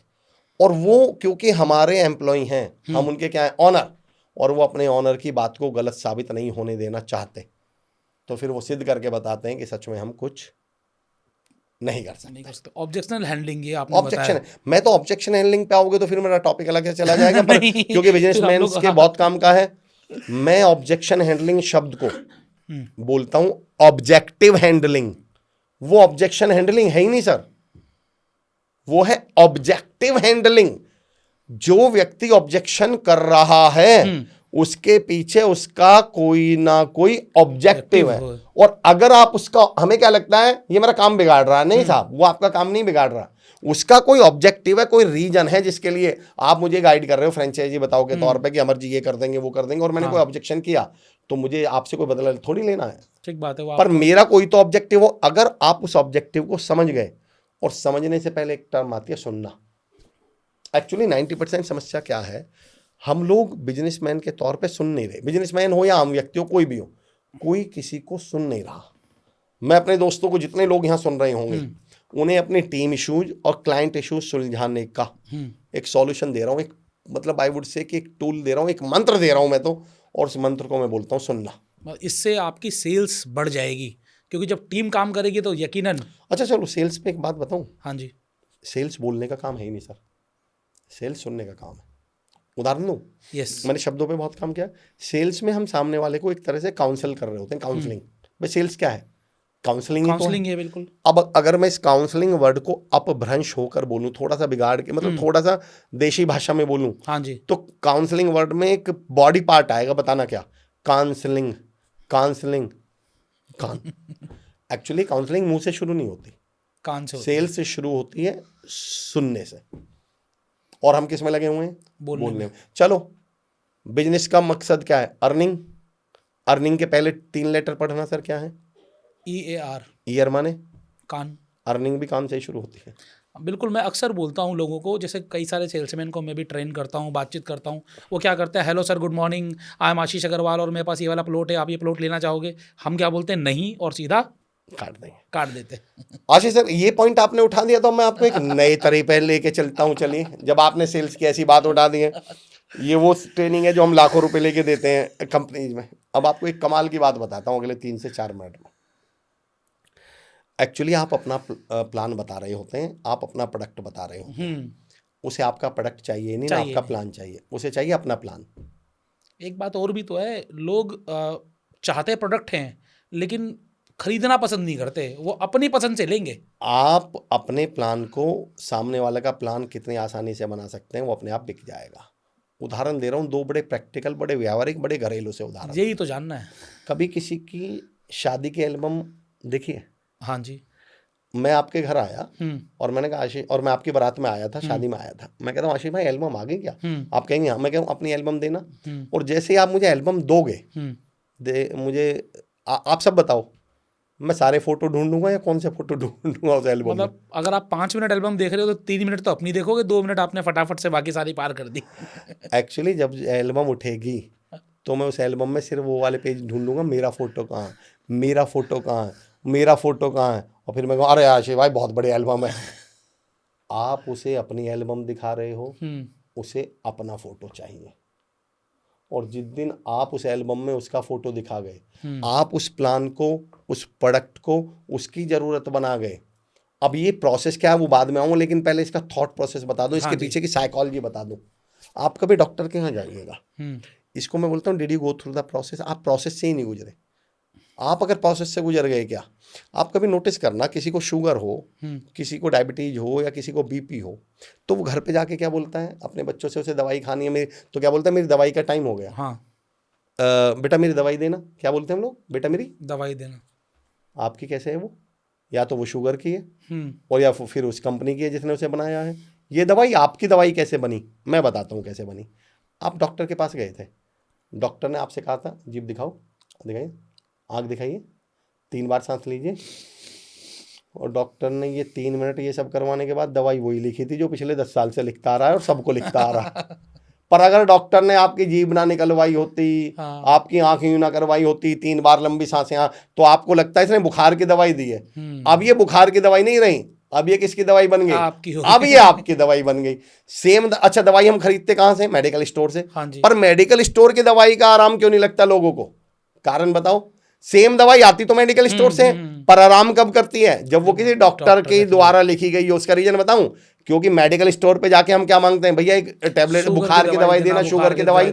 और सामने वाला भी क्या कहता है अपने लड़के से, बेटा एक शुगर की दवाई देना। उसने आपको उठा के किसकी दे दी? शुगर की दवाई। आप घर क्या लेके आए? शुगर की दवाई। आप अपनी दवाई लेके नहीं आए। और क्योंकि जो दवाई मेरी है ही नहीं, अपनी है ही नहीं, वो आराम ही नहीं करेगी चाहे कुछ भी हो जाए। पर डॉक्टर ने एक बार जीभ निकलवा के, 2 बार आंख ऊपर करवा के, 3 बार सांस गहरी लिवाकर उसी बुखार की, उसी शुगर की दवाई को किसकी दवाई बना दिया? आपने। तो क्या आप अपने बिजनेस प्लान को, अपने प्रोडक्ट को सामने वाले का प्रोडक्ट बना पा रहे हैं? और ये सब करने के लिए सुनना पड़ेगा। डॉक्टर दवाई कभी नहीं बदलता, कभी गौर करना सर, वो बस आपको सुनता है हर बार, लिखता सेम। एक बात तो बताओ, बुखार की तो 4 ही टैबलेट हैं। हाँ जी। आपको कुछ भी हो रहा हो, टैबलेट तो सामने वाले के पास 4 ही हैं। पर उसने आपकी बातें सुनकर उस दवाई को आपकी दवाई बना दिया। लोग इस प्रोसेस को मिस करे हुए हैं। लोग सुनने की बजाय, क्योंकि उनके पास नॉलेज है, उन्हें जानकारी है, तो जाते ही बोलना शुरू कर देते हैं। और मैं कहता हूँ सबसे पहली गलती आप यही करते हैं। इसलिए मैं सेल्स में एक उदाहरण देता हूँ, और खासतौर से एंटरप्रेन्योर्स को, कनेक्ट बिफोर यू करेक्ट। किसी को सुधारने से पहले, किसी को बेचने से पहले, कन्विंस करने से पहले उनसे क्या डेवलप कर लीजिए? कनेक्शन। अच्छा, हम कनेक्ट को भी आशीष सर, हम कॉन्टैक्ट को ही कनेक्ट मान के चलते हैं। हम इन 2 शब्दों में अंतर ही नहीं कर पाए कि मैं आपके सामने बैठा तो मुझे क्या लग रहा है? मैं आपके कनेक्ट में हूं। नहीं नहीं नहीं साहब, मैं इस मोबाइल को चार्जर के ऊपर रख दूं तो ये एक दूसरे के कॉन्टैक्ट में है या नहीं? कॉन्टैक्ट में है, बिल्कुल। पर चार्ज करेगा क्या? नहीं। क्यों? क्योंकि इसमें वो कनेक्ट में नहीं है। हाँ, ये कनेक्ट नहीं हुआ, कांटेक्ट में तो आया, संपर्क में तो आया, पर इससे संबंध नहीं बना अभी आपका। लोग अपने क्लाइंट, अपनी टीम, अपने लोगों के साथ कनेक्ट में ही नहीं है, वो कांटेक्ट को ही क्या अब मैं अंतर भी बता दूं, इसमें कुछ नंबर सेव होंगे आपके। हाँ जी। कितने नंबर सेव होंगे? लगभग कुछ 1000 होंगे। कौन सी लिस्ट बोलते हैं उसको? Contact list. या क्यों उसे कनेक्ट लिस्ट क्यों नहीं बोलते? कॉन्टैक्ट लिस्ट क्यों बोलते हैं? रीजन बताऊं? क्योंकि मैं लिख के दे सकता हूं इन 1000 में से 970-75 वो फ़ोन हैं जिसका भी नंबर से कॉल आ जाए और उसका नाम भी इसमें आ रहा हो, हाँ, तो आप खुद ही सोचेंगे रमेश, कौन सा रमेश? कौन सा रमेश, कहाँ मिला था, कब करा था नंबर सेव? एक्चुअली वो आपके कांटेक्ट में है, कनेक्ट में नहीं है। कनेक्ट में तो दुर्वेश भाई हैं आपके, कनेक्ट में तो चित्रेश सर हैं आपके, कनेक्ट में तो आपके अमर चौधरी है, तुषारिका मैम है, सुष्मित जी, वो लोग हैं जिससे पिछले सप्ताह में 2-1 बार बात हो चुकी है, तो दैट इज कॉल्ड कनेक्ट। तो क्या आपके क्लाइंट, अब आप वो प्रोसेस आप डेवलप कीजिए, क्या आप SMS के माध्यम से उनसे संपर्क में रहेंगे, फीडबैक के माध्यम से उनसे संपर्क में रहेंगे, अपने व्यवहार के माध्यम से, इट्स अप टू यू, पर अल्टीमेटली अपनी टीम और अपने क्लाइंट्स के क्या रहिए, कनेक्ट में रहिए। मैं बिजनेस का बिहेवियरल पार्ट बता रहा हूं सर, क्योंकि 90% बिजनेसमैन का एक ही डायलॉग, सर मैं भी सब कर रहा हूं पर मेरे को सक्सेस क्यों नहीं? इसका मतलब वो सब तो आप कर रहे हो जो बाकी दिखता है, हाँ, पर एक्चुअल में जो कामयाब लोग कर रहे हैं वो नहीं कर रहे हैं, हम वो नहीं कर रहे, आप प्रोसेस को फॉलो नहीं कर रहे, आप प्रोसेस को फॉलो नहीं कर रहे उसको। अब इस सब करने का तरीका मैंने बताया आपको, सुनना। लोगों को क्या कर लीजिए सर, सुनना सर, सुन लीजिए, बस लोगों के करीब आना हो, कनेक्ट करना हो तो सिर्फ क्या करिए, सुन लीजिए। इस देश की इस समय की जो सबसे बड़ी समस्या है, क्लाइंट की कहूँ, कस्टमर की कहूँ, बिजनेस वाले की कहूँ, 90% क्लाइंट और कस्टमर्स को बताओ क्या शिकायत होती है, क्या रही उन्होंने? सर्विस नहीं मिल रही, लोग सुन नहीं रहे मेरी सर्विस के बावजूद मैं ये भी बताता हूँ सर, गारंटी से अगर सर्विस बिगड़ भी जाए और उसके बाद कोई उन्हें सुन ले तो भी वो आपका ही कस्टमर कहीं नहीं जाएगा। मैं एक रियल टाइम एग्जांपल बताता हूँ। मैंने अभी एक डॉक्टर को कंसल्ट किया, ऑनलाइन कंसल्टेंसी ली, तो डॉक्टर ने के पास रिपोर्ट्स पहले चली गई थी, मेरी सारी इन्फॉर्मेशन पहले चली गई थी। डॉक्टर आया, हाँ जी आशीष आपको ये तकलीफ है, हाँ जी तकलीफ है, ओके मैं आपको दवाई दे रहा हूँ। मैं सेटिस्फाइड ही नहीं हुआ। हो ही नहीं सकते आप। सेम तकलीफ अगर उन्होंने 10 मिनट आपको सुन लिया होता, हाँ, अरे क्या कमाल की बात कही है सर आपने। सुनिए, सुनने के ऊपर सुनिए एंटरप्रेन्योर्स, मेरे बिजनेस करने वाले दोस्तों सुनिए। इस समय टीचर को बच्चों से क्या शिकायत है, बोलते नहीं है, सुनते नहीं, सुनते नहीं है। माँ बाप को औलाद से क्या शिकायत है, बोलते नहीं है, सुनते नहीं है। जूनियर को सीनियर से क्या शिकायत है, सुनते नहीं, बोलते नहीं है। पलट के बताइएगा, जूनियर को सीनियर से क्या शिकायत है, सुनते नहीं है। सीनियर को जूनियर से क्या शिकायत है, सुनते नहीं है। बच्चों को माँ बाप से क्या शिकायत है, सुनते नहीं बच्चों को टीचर से क्या शिकायत है, कोई किसी के साथ सुन नहीं रहा। और मैं तो लोगों को बताता हूँ अपने ट्रेनिंग्स में, जब बच्चा पैदा होता है तो पहले बोलना सीखता है, सुनना ही सीखता है। बोलना कितने दिनों में सीखता है सर? साल, 1.5 साल, 2 साल, सबका अपना अपना समय। इससे आशीष सर पता है मैंने क्या सबक सीखा, कि भगवान भी जानते हैं कि बोले बगैर तो इसका 1.5-2 साल काम चल जाएगा, सुने बगैर 1.5 सेकंड काम नहीं चलेगा। भगवान ने भी सुनना पहले सिखाया। इवन मैं तो अपने ऑफलाइन सेशन जो होते हैं कंपनीज में, कॉर्पोरेट्स में, ईश्वर की कृपा से मैं तमाम लोगों तक, बड़ी कंपनी जितनी भी हैं वहाँ ट्रेनिंग लेता हूँ कॉर्पोरेट्स में, तो मैं तो वहाँ बैठते ही जब मेरे सामने लोग बैठे होते हैं तो मैं बोलता हूँ यहाँ मौजूद सभी भगवानों को मैं प्रणाम करता हूँ। तो लोग बोलते हैं सर आप हमें भगवान क्यों बोल रहे हैं? इवन मैं आप लोग जो भी, आपको भी मैं यहाँ जितने भी इस पॉडकास्ट को सुन रहे हैं उनको भगवानों को प्रणाम करता हूँ। तो लोग बोलते हैं सर आप हमें भगवान क्यों बोल रहे हैं? तो मैं बोलता हूँ कभी यार मंदिर मस्जिद गुरुद्वारा गए हो? बोले जी गए हैं। तो मैंने कहा सामने भगवान होते हैं, इधर हम होते हैं, बताओ बोलता कौन है और सुनता कौन है? बोले जी कौन बोलता है? पब्लिक बोल रही है, भगवान सुन रहे हैं, भगवान सुनते हैं। तो मैंने कहा सुनने वाला कौन? भगवान। तो इस पॉडकास्ट को सुन कौन रहा है? भगवान। तो आप लोग भगवान हैं, हम तो आपके भक्त हैं जो बोल रहे हैं। अब देखना ये है कि आप लोकल भगवान हो या ब्रांडेड भगवान हो, ढंग में सुनते हो या नहीं। अपने लोगों को आशीष सर पर सुन लीजिए।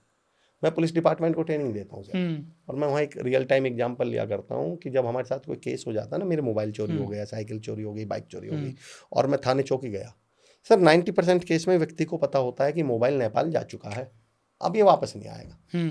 इंसान बस इस उम्मीद में गया था कि साहब सुन ले। जब कोई जूनियर अपने बॉस के केबिन में जाता है ना सर, मैं लिख के दे सकता हूँ, उसको पता होता है सॉल्यूशन तो मुझे ही करना है अपनी प्रॉब्लम का, बस साहब सुन। आप भी टीम को लीड करते हैं, कई बार टीम आपको बोल रहे सर ये दिक्कत है, ये दिक्कत है, सर ये दिक्कत है, बस आप उन्हें सुन लो। अगले दिन वही टीम क्या बोलते सर वो तो मैंने कर दिया, वो तो मैंने यूं कर दिया सर। उन्हें बस ये था कि साहब को 2 बातें पता चल जाएं कि एक तो मैं बहुत मेहनत कर रहा हूँ और दूसरा भाई मेरी सुन ले, आप बस सुन लो। मैं 99% चाहे वो रिलेशनशिप के इशूज हों, चाहे वो बिजनेस के इशूज हों, चाहे वो सीनियर मैनेजमेंट जूनियर मैनेजमेंट के इशूज हों, चाहे पारिवारिक इशूज हों, 2 लाइन में उसका सॉल्यूशन बता रहा हूँ सर, कि अगर वो पूछ लें हमसे तुम्हें किस बात का गम है, अगर वो पूछ लें हमसे तुम्हें किस बात का गम है, तो फिर किस बात का गम है? अगर वो पूछ लें हमसे, गम ही किस बात का है? पूछता ही तो नहीं है कोई। बस बॉस कंधे पे हाथ रख के पूछ ले बेटा कोई दिक्कत तो नहीं, इतने में तो मैं लिख के दे सकता हूँ। बेटे को भी तो अपनी इज्जत प्यारी है, बेटा पता, अरे नहीं सर अरे सर देखना, आप आपकी बात धूम मचा देंगे इस महीने। और अगर आपने नहीं पूछी प्रॉब्लम तो वो ऐसी प्रॉब्लम ढूंढ के लाएगा जो आप सॉल्व भी नहीं कर पाएंगे, क्योंकि उसे भी तो बताना है कि भाई एक तरफ मेरी तरफ झांको तो सही। एक्चुअली क्या होता है सर, MRP एक फॉर्मूला देता हूं मैं, MRP। एक अलग टॉपिक है लेकिन फिर भी यहाँ जोड़ता हूँ। हर धरती पर, इस धरती पर हर इंसान की एक इच्छा होती है, सबको चाहिए MRP। अब भाई हम भी बिजनेस वाले लोग हैं तो MRP तो काम करते हैं। बिल्कुल। M मतलब होती है सर मनी। अगर मैं आपकी टीम में काम कर रहा हूँ, अगर मैं आपके साथ काम कर रहा हूँ, बिजनेस कर रहा हूँ, कुछ भी कर रहा हूँ, तो पहले तो मुझे क्या चाहिए? मनी। और फिर उसके बाद चाहिए यार मतलब रिस्पेक्ट। कि यार देखो पैसा तो चाहिए, पर अब मुझे वो रिस्पेक्ट भी इज्जत के साथ चाहिए कि चाहिए। यार कभी बॉस मेरे से कहे यार गुड यार, अप्रिशिएट तो कर दे, कभी रिकग्निशन, इसे आप रिकग्निशन भी कह सकते हैं, और रिस्पेक्ट भी रिस्पेक्ट कर भी सकते, कह एक सकते ही हैं। तरह की चीज हो गई। और तीसरा होता है सर P मतलब प्राइड। आपको एक ताज्जुब की बात बताऊं आशीष सर, हम अपने लोगों को या धरती पे किसी को कुछ भी कह लें, ये नहीं करता, वो नहीं करता, ये नहीं, मेरा गवर्नमेंट टीचर्स को ट्रेन करने का अनुभव है, पुलिस डिपार्टमेंट को ट्रेन करने का अनुभव है, डॉक्टर्स को ट्रेन करने का अनुभव है, तमाम कॉरपोरेट को ट्रेन करने का अनुभव है सर। मैं लिख के दे सकता हूँ, किसी एम्प्लॉय से बोल देना कि तुम्हें 3 महीने हम तनख्वाह देंगे पर तुम्हें काम नहीं देंगे ऑफिस में, तुम आओगे बैठोगे और चले जाओगे। लिख के दे सकता हूँ सर, 15वें 20वें दिन वो एम्प्लॉय आपके केबिन में आके बोलेगा देखो साहब तनख्वाह तो चाहिए पर यार काम तो बताओ, कोई वैल्यू तो बताओ, कहीं वैल्यू तो ऐड करें। यहाँ सब उछल रहे होते हैं, वाह हमने ये कर दिया, हमने वो कर दिया, अब की बार हमने जो टारगेट थे मीट कर दिया, और हम अब आप कभी देखना जब Indian cricket team world cup जीत के खेलने जाती है और जीत के लाती है, सारे खुश हो रहे होते हैं सारे। हाँ जी। पर उसमें वो जो 3 बेंच पर ही बैठे थे जिनका नंबर नहीं आया, जिनका उसमें कोई रोल रोल ही नहीं है नहीं था। जिताने हाँ में, जी। जिन्होंने वो सेंचुरी नहीं मारी, वो 4 विकेट नहीं लिए, वो कैच नहीं ली, वो उन्हें वो प्राइड नहीं होता। P मतलब प्राइड मतलब गर्व। हर आदमी को सर फिर लास्ट में वो गर्व भी चाहिए। आदमी केवल पैसा नहीं चाहता, आदमी ये, इस पॉडकास्ट से मेरा और आपका 2 चीजें होती हैं सर, एक गोल होता है, एक पर्पस। मेरा और आपका गोल होना चाहिए होता है कि इस पॉडकास्ट पे 5 लाख व्यू जाएं, 10 लाख व्यू जाएं, मिलियंस में व्यू जाएं, इससे हमें रेवेन्यू, ये हमारा गोल है सर। हाँ जी। पर हमारा पर्पस है कि यार कोई कमेंट में लिखे कि सर आपने मेरा सोच बदल दी, सर आपने मेरी जिंदगी, सर आपने मेरी तो आंखें खोल दी, सर आज के बाद तो बिजनेस में मैंने ये, सर ये तो मैंने सोचा ही नहीं था। एक्चुअली हमारा पर्पस है वैल्यू ऐड करना किसी की लाइफ में, किसी की लाइफ में चेंज लाना, किसी की लाइफ में कोई बदला, ये हमारा पर गोल बेशक पैसा है, पर्पस हमेशा वैल्यू एडिशन होता है सर। तो आपकी जो टीम काम कर रही है ना, उसे पैसे के साथ साथ फिर वो रिस्पेक्ट और प्राइड चाहिए। प्राइड चाहिए। और अगर आपने वो दे दी, और कैसे रिकॉग्निशन कैसे दे सकते हो, रिस्पेक्ट कैसे, आप किसकी सुनते हो? यार मैं अपने पापा जी के सामने बोलता नहीं, पापा जी की सुनते हो क्योंकि रिस्पेक्ट करते हो। हाँ जी। आप जिनकी रिस्पेक्ट करते हो उन्हें सुनते हो। हाँ जी। तो आप सिर्फ अपनी टीम को सुन लो, उन्हें लगे यार बॉस हमारी रिस्पेक्ट बहुत करते हैं, और फिर जब वो घर जाके सोचेंगे यार, यार इस बार महीने में यार मुझे भी मैं स्टार ऑफ द मंथ बन पाऊंगा क्या, एम्प्लॉय ऑफ द मंथ बन पाऊंगा क्या, या मेरा बॉस एक बार भी 4 लोगों के बीच में ये बोलेंगे क्या, यार इस बंदे ने कमाल कर दिया, फिर वो प्राइड के लिए काम करना शुरू कर देगा। अभी तो उसको पता है, तो आपको भी उसे डांटना ही है, उसे लगता है डांटने की तनख्वाह मिल रही है तो ठीक है डांट लिया, खा ली डांट, लेके सैलरी घर चला गया। आओ बाहर आके बोलते हैं ना, ठीक है ना खड़ूस। तो सही है, वो भी क्या कर ले। तो आप अपना पर्पस क्लियर करिए, मैं तो बिजनेस ओनर से कहता हूँ। और हाँ, ये बड़ा अच्छा टर्म निकल गया तो इसको दूसरे कॉन्टेक्स्ट में भी कहता हूँ। आप जो भी बिजनेस कर रहे हो, उसका एक गोल होना चाहिए और एक पर्पस। ये दोनों एक्चुअली ये दोनों हमें सिनोनिम्स लगते हैं, पर्यायवाची नहीं, ये पर्यायवाची नहीं है सर। गोल और पर्पस अलग अलग अलग अलग है, मैं लिख के दे सकता हूँ। कैसे? 2 लड़के IAS बनने हैं, IAS का फॉर्म भर रहे हैं, IAS की तैयारी कर रहे हैं, दोनों का गोल सेम है, क्या बनना है दोनों को? हाँ जी, दोनों का IAS बनना है। दोनों का गोल सेम है या नहीं सर? हाँ जी। पर दोनों के पर्पस में जमीन आसमान का अंतर हो सकता है। एक का पर्पस होगा कि एक बार IAS बनने के बाद इतनी रिश्वत लूंगा, इतना पैसा इतना फूटूंगा, पैसा कमाऊंगा। 7 पीढ़ियों को पार उतार दूंगा। एक का पर्पस होगा IAS बन गया तो देश समाज की सुधार सेवा दूंगा, करूंगा। देश की सेवा करूंगा, जिले में ये करूंगा, लोगों की मदद करूंगा, ये कर दूंगा, लोगों की सोच बदल दूंगा। पर्पस अलग अलग है।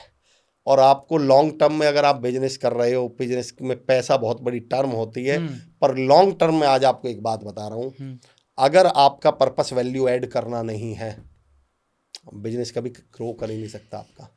कई बार लोग पता क्या डायलॉगबाजी करते हैं, अरे सर पैसा तो विजय माल्या ने भी बहुत कमा लिया, बुराई करके भी तो कमा लिया, क्या बिगड़ गया उसका, या नीरव मोदी का। मैं कहता हूँ बेशक आपको लग रहा होगा उसका कुछ नहीं बिगड़ा, पर उसकी 2 चीज़ें MRP में से 2 चीज़ें गई, रिस्पेक्ट गया, बिल्कुल प्राइड गया। विजय माल्या का मैं एक वीडियो देख रहा था सर, विजय माल्या साहब कहीं एक पब्लिक अपीयरेंस में चले गए, पब्लिक इवेंट में, वहाँ लोगों ने ऐसी हुटिंग करी है, ऐसी हुटिंग करी है। अब वो बेशक उस मर्सिडीज में से उतर रहा हो, देखिए एक एक चीज़ समझिए, अरे आपको एक पैसे को लेके एक थॉट प्रोसेस भी क्लियर करता हूँ बिजनेसमैन की। मैं कैसे भी कमा लूँ सही गलत तरीके से, मैं कहता हूँ नहीं, पैसे के 3 काम हो सकते हैं, वही MRP। हाँ जी। मतलब money. Money money money sorry, money के 3 काम हो सकते हैं। पहला लग्जरी, हाँ, पहले इससे मुझे क्या मिलेगी? लग्जरी लग्जरी मिलेगी। मैं कहता हूँ आप ईमानदारी से कमाओ या बेईमानी से कमाओ, ये तो कॉमन है। लग्जरी तो चलो आप ले बेईमानी लोगे, वाला भी लग्जरी ले लेगा, और ईमानदारी वाला भी ले लेगा। लेकिन जो अगला R और P है, उदाहरण देता हूँ, मुकेश अंबानी कितने करोड़ की गाड़ी में चलते हैं? कई करोड़ की गाड़ी है, 5 करोड़ 7 करोड़ 10 करोड़ हाँ, की। बिल्कुल मुकेश अंबानी का ड्राइवर कितने करोड़ की गाड़ी में चल रहा है? सेम में ही चल रहा है। तो मजे तो सेम गाड़ी के कौन भी ले रहा है? ड्राइवर भी ले रहा है, यानी लग्जरी तो दोनों के पास क्या है? बराबर है। पर जैसे ही गाड़ी रुकी हाँ। और गाड़ी का गेट खुला, तो जो 4 छतरी लेके खड़े थे और 4 लाइन में लगे थे, अब वो किसके सामने है? मुकेश अंबानी जी के सामने। तो लग्जरी तो दोनों पे सेम है, पर वो जो रिस्पेक्ट और प्राइड है वो मुकेश अंबानी के पास है। तो लग्जरी तो पैसे से हो सकती है कि अच्छा और बुरा वाला, यहाँ ड्राइवर का उदाहरण दूसरे केस में, पर बेईमानी से जिसने पैसा कमाया, विजय माल्या, नीरव मोदी, कोई भी नाम ले लो आप, बेशक वो भी लग्जरी ले जाएंगे, पर एक्चुअली कभी भी देख लेना, पैसे के बाद फिर हमें समाज में इज्जत चाहिए, फिर हमें प्राइड चाहिए, गर्व चाहिए। और मैं अक्सर कहता हूँ कि जो दहेज वाली गाड़ियाँ मिलती हैं ना, दहेज में फॉर्च्यूनर तक के मिलती हैं। हाँ जी। वो फॉर्च्यूनर आदमी को जिसको दहेज में मिली है, उसे लग्जरी तो दे रही है, पर उसे वो गर्व नहीं दे रही। बिल्कुल। वही उसने बिजनेस करके कमाई होती, वही उसने जॉब से खरीदी होती, वही अपने काम से खरीदी होती, तो उसके चेहरे पे जो एक ताव होता, उसके चेहरे पे जो एक रुआब होता, उसके चेहरे पे जो गर्व होता, वो 4 लोगों के बीच यूं बैठना। अब वो बेशक फॉर्च्यूनर से उतर रहा है, पर उसको डर इस बात का कोई ये ना कह दे सर ये बात आपने बहुत अच्छी कही। अभी मेरे पास 2 गाड़ियां हैं, लेकिन जो अपनी कमाई की पहली स्कूटी है ना, 10 साल हो गए, आज भी मैं उसको बिल्कुल बच्चे की तरह रखता हूँ। सर मैं कहता हूँ एक्चुअली वो जो रुआब आता है उस स्कूटी के पीछे भी, जब आप किसी को सुना, ये वो स्कूटी है भाई साहब, जब मैं स्ट्रगल कर रहा था ना, जब मैं वहाँ जॉब करता था भाई, तो वो आपका गर्व है। एक्चुअली वो स्कूटी नहीं बची अब, वो आपका गर्व है। तो मैं कहता हूँ कि लोगों को, हम लोगों ने इतना कॉम्प्लिकेटेड कर लिया है चीज़ों को, माइंडसेट को, कि हमें लगता है कि ये टाइम पास करने आया है, काम चोरी करना है, और अब सब ऐसा कर रहे हैं। तो मैं तो कह रहा हूँ जिम्मेदारी आप लीजिए, आप इसको बदलने की कोशिश करें। बिल्कुल। यहाँ पर सर देखिए, बहुत सारे बिजनेसमैन, बहुत सारे एंटरप्रेन्योर आज इस पॉडकास्ट को देख रहे हैं, और आज एक बड़ी समस्या बहुत सारे बिजनेसमैन के साथ है। मैं भी बहुत सारे बिजनेस के साथ डील करता हूँ। कुछ एक बिजनेस तो क्या 1 2 3 4 दुकानों तक अटक जाते हैं, और ठीक वैसा ही बिजनेस कोई और भी कर रहा है, तो वो बड़ी तेज़ी से 100 दुकानों तक पहुँच जाता है। मान लीजिए कोई रेस्टोरेंट ऑनर है, उसने अच्छा प्रोडक्ट बना रहा है, अच्छा खिला रहा है, सेम प्राइस में बेच रहा है, उसके बावजूद भी उसकी दुकानें तेज़ी से नहीं बढ़ रही हैं, उसकी फ्रेंचाइजीज तेज़ी से नहीं बढ़ रही हैं, जबकि दूसरे की बहुत तेज़ी से बढ़ रही है। अब इसमें आशीष सर 3 पॉइंट है पे भाई, क्या आपका वो गोल भी है, पर्पस भी है भाई? देखो दुकान अपने आप तो बढ़ती नहीं है कभी भी भाई। एक बात तो बताइए मुझे, दुकान थोड़ी बढ़ती है, हाँ। आप दुकान बढ़ाते हैं। इन दोनों में जमीन आसमान का अंतर है, एक्टिव वॉइस और पैसिव वॉइस का अंतर है। तो क्या एज अ बिजनेस में आप अपने आप को सेल्फ एम्प्लॉयड मान के चल रहे हैं? एक तो हमारे यहाँ हर सेल्फ एम्प्लॉयड को हम बिजनेसमैन मान लेते हैं, तो हो सकता है उसका माइंडसेट ही सेल्फ एम्प्लॉयड वाला हो भाई, उसका सेल्फ एम्प्लॉयड वाला। अब मैं एक उदाहरण देके बताता हूँ, तीनों में अंतर बता देता हूँ क्या है। पहले तो एक तो जब आप बिजनेस कर रहे हैं तो आपको एक बात बहुत क्लैरिटी के साथ शुरू समझनी पड़ेगी, वो जो सेल्फ एम्प्लॉयड है ना, वो कमा तो रहा है एक दुकान से बहुत ज़्यादा, हाँ जी। और इन्वेस्ट करते समय, खर्च करते समय शायद उसके अंदर वो थॉट प्रोसेस ही ना हो। देखिए मैं ये कहता हूँ, आप गौर करिए, बिजनेस को हिंदी में बोलते हैं व्यवसाय या व्यापार, और मैंने आशीष सर शब्दों पे भगवान की कृपा से बहुत काम किया है। व्यवसाय शब्द पे गौर करिए, व्यय से आय, पहले खर्च करोगे तो उससे आय होगी। व्यापार, व्यय से पार। तो जो मैं एक सेल्फ एम्प्लॉयड के तौर पर एक दुकान से कमा रहा हूं, हो सकता हूं मेरा मकसद सिर्फ इनकमिंग हो, मैं चाहता ही नहीं मैं कहीं दोबारा इन्वेस्ट भी कर दूं, कहीं और भी खर्च कर दूं, मुझे लग रहा है अरे मैं नई दुकान खोलूंगा तो पैसे लग जाएंगे। हाँ तो भाई फिर तो उसकी नहीं बढ़ रही, तो इसमें क्या गलत है? हम उन लोगों के लिए यहाँ बात करने बैठे हैं जो ये चाहते हैं फिर भी नहीं बढ़ रही, उनकी बात करें हम। भाई जो चाह ही नहीं रहा वो फेलियर कहाँ हुआ? बात उन्हीं की है जो चाह रहे हैं फिर भी नहीं बढ़ रही। अब यहाँ 2 चीजें हैं। तो पहले तो आप ये समझ लीजिए, व्यवसाय तो व्यय करने से ही होगा, ठीक है। अब फिर यहाँ 2 चीजों पे हमें बात करनी पड़ेगी। यहाँ एक तो आपको सिस्टम पे आना पड़ेगा, प्रोसेस पे आना पड़ेगा। चीजें जब तक पीपल ड्रिवन रहेंगी, व्यक्ति के केंद्रित रहेंगी, अगर इसे बोलते हैं सर डिसेंट्रलाइजेशन ऑफ पावर या रिस्पॉन्सिबिलिटी। अगर आप ये चाहें कि आप ही धुरी बने रहे हर चीज की, तो आप बहुत लंबे नहीं चल पाएंगे। यहाँ एक टीम डेवलप करनी पड़ेगी। आप मुझे एक व्यक्ति धरती पर एक व्यक्ति ढूंढ के बताइए आशीष सर, जो 50,000 या चलो आज की डेट में कहूं तो 1 लाख से ऊपर कमा रहा हो और वो किसी टीम को लीड ना करता हो। एक व्यक्ति ढूंढ के बताइए। बैंक के मैनेजर की तनख्वाह 1 लाख से ऊपर है, हाँ जी। तो 5-6 लोग उसके नीचे काम कर रहे होंगे। प्रिंसिपल साहब की सैलरी 1 लाख से ऊपर है, हाँ जी तो 10-12 टीचर उनके साथ काम कर रहे होंगे। इंस्पेक्टर साहब की सैलरी 1-1.25 लाख है, हाँ जी तो उनके साथ नीचे 10-5 constable, head constable, sub inspector साहब काम कर रहे होंगे। आप कहते हैं जी ये किराने की दुकान है, इसकी सैलरी महीने की कमाई 1 लाख से ज़्यादा, हाँ तो 4 लड़के उस दुकान पर काम कर रहे होंगे। बिल्कुल, अदरवाइज तो आप ये तो दिमाग से निकाल दीजिए कि आप अकेले बड़ा काम कर पाएंगे। ये भी हमारे दिमाग में पिछले कुछ समय में फितूर बता दिया गया है कि अकेले चलो। नहीं नहीं नहीं नहीं नहीं नहीं नहीं, एक नियम, एक कहावत है सर कि अगर आप जल्दी जाना चाहते हैं तो अकेले चलें और दूर तक जाना चाहते हैं तो लोगों के साथ चलें। कावड़ जो ये 200, 250, 300 किलोमीटर से लोग कावड़ ले आते हैं ना सर, अकेला जाके लेके दिखाए, अकेला। वो कावड़ तो वो माहौल निभा रहा है ना सर। वहाँ अभी कुंभ हमने देखा है, कुंभ में जो ये करोड़ों की भीड़ गई है उसने हमें हौसला दिया, उसने हमें हिम्मत दी। वो हमें, अभी मेरे एक मित्र वहाँ गए, बोले सर 20-25 किलोमीटर का तो पता ही नहीं चलता। बिल्कुल पहुंच आप 25 किलोमीटर चल जाते हो, आपको पता ही नहीं चलता। अकेले आप 2.5 किलोमीटर, आप बाजार में से शक्कर ला के दिखा दो पैदल के लिए स्कूटी चाहिए अब आपको 250 मीटर दूर जाने के लिए। पर वहाँ पर क्योंकि वो जो लोग हैं, वो जो वहाँ माहौल है, वो जो वहाँ टीम है, तो सबसे पहला नियम तो ये आपको समझना पड़ेगा कि आपको कोई ना कोई टीम डेवलप करनी पड़ेगी।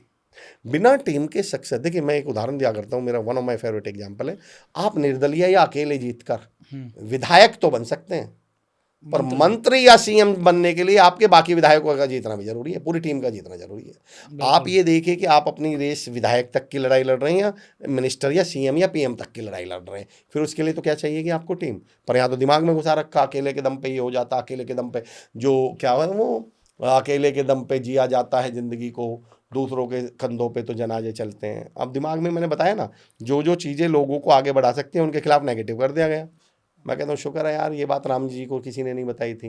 वो तो सुग्रीव जी के भी पास गए, हनुमान जी को भी टीम में मिलाया उन्होंने अंगद को भी टीम में लिया, नल नील को भी टीम में लिया। राम जी तो भाई भगवान रामचंद्र भगवान थे।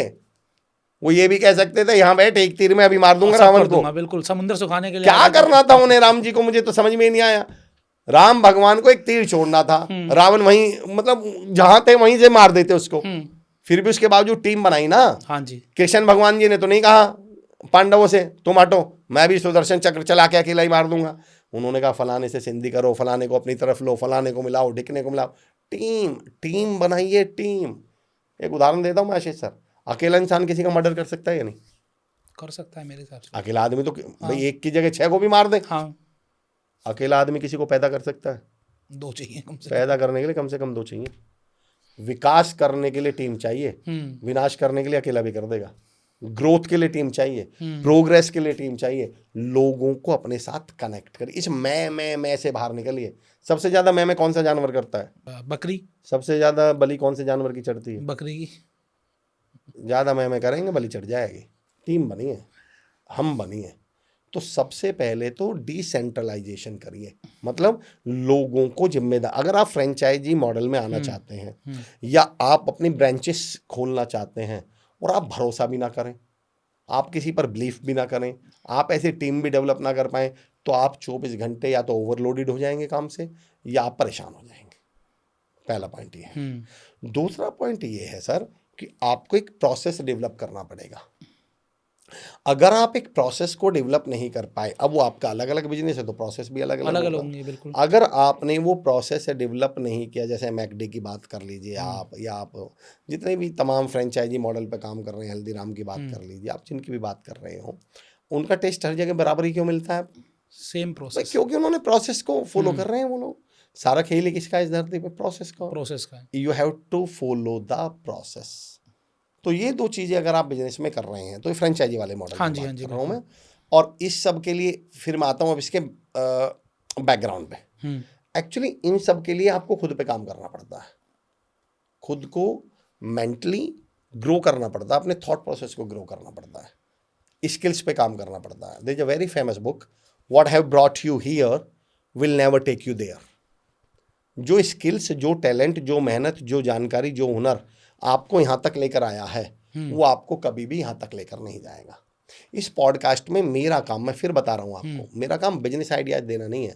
मेरा काम आपको वो आइडिया देना कि खुद पे काम कर लीजिए। वो तो मुझसे बेहतर आप जानोगे ना फिर। भाई आप जिस फील्ड में हो आप जानते हो किसको पढ़ूं, कौन सी किताब मेरे काम की है। किताब तो यू कैन विन भी है, किताब तो मेरी बॉर्न अगेन भी है। हाँ जी। पर एज अ बिजनेसमैन आपको कौन सी पढ़नी है वो तो आप बेहतर जान पाओगे ना।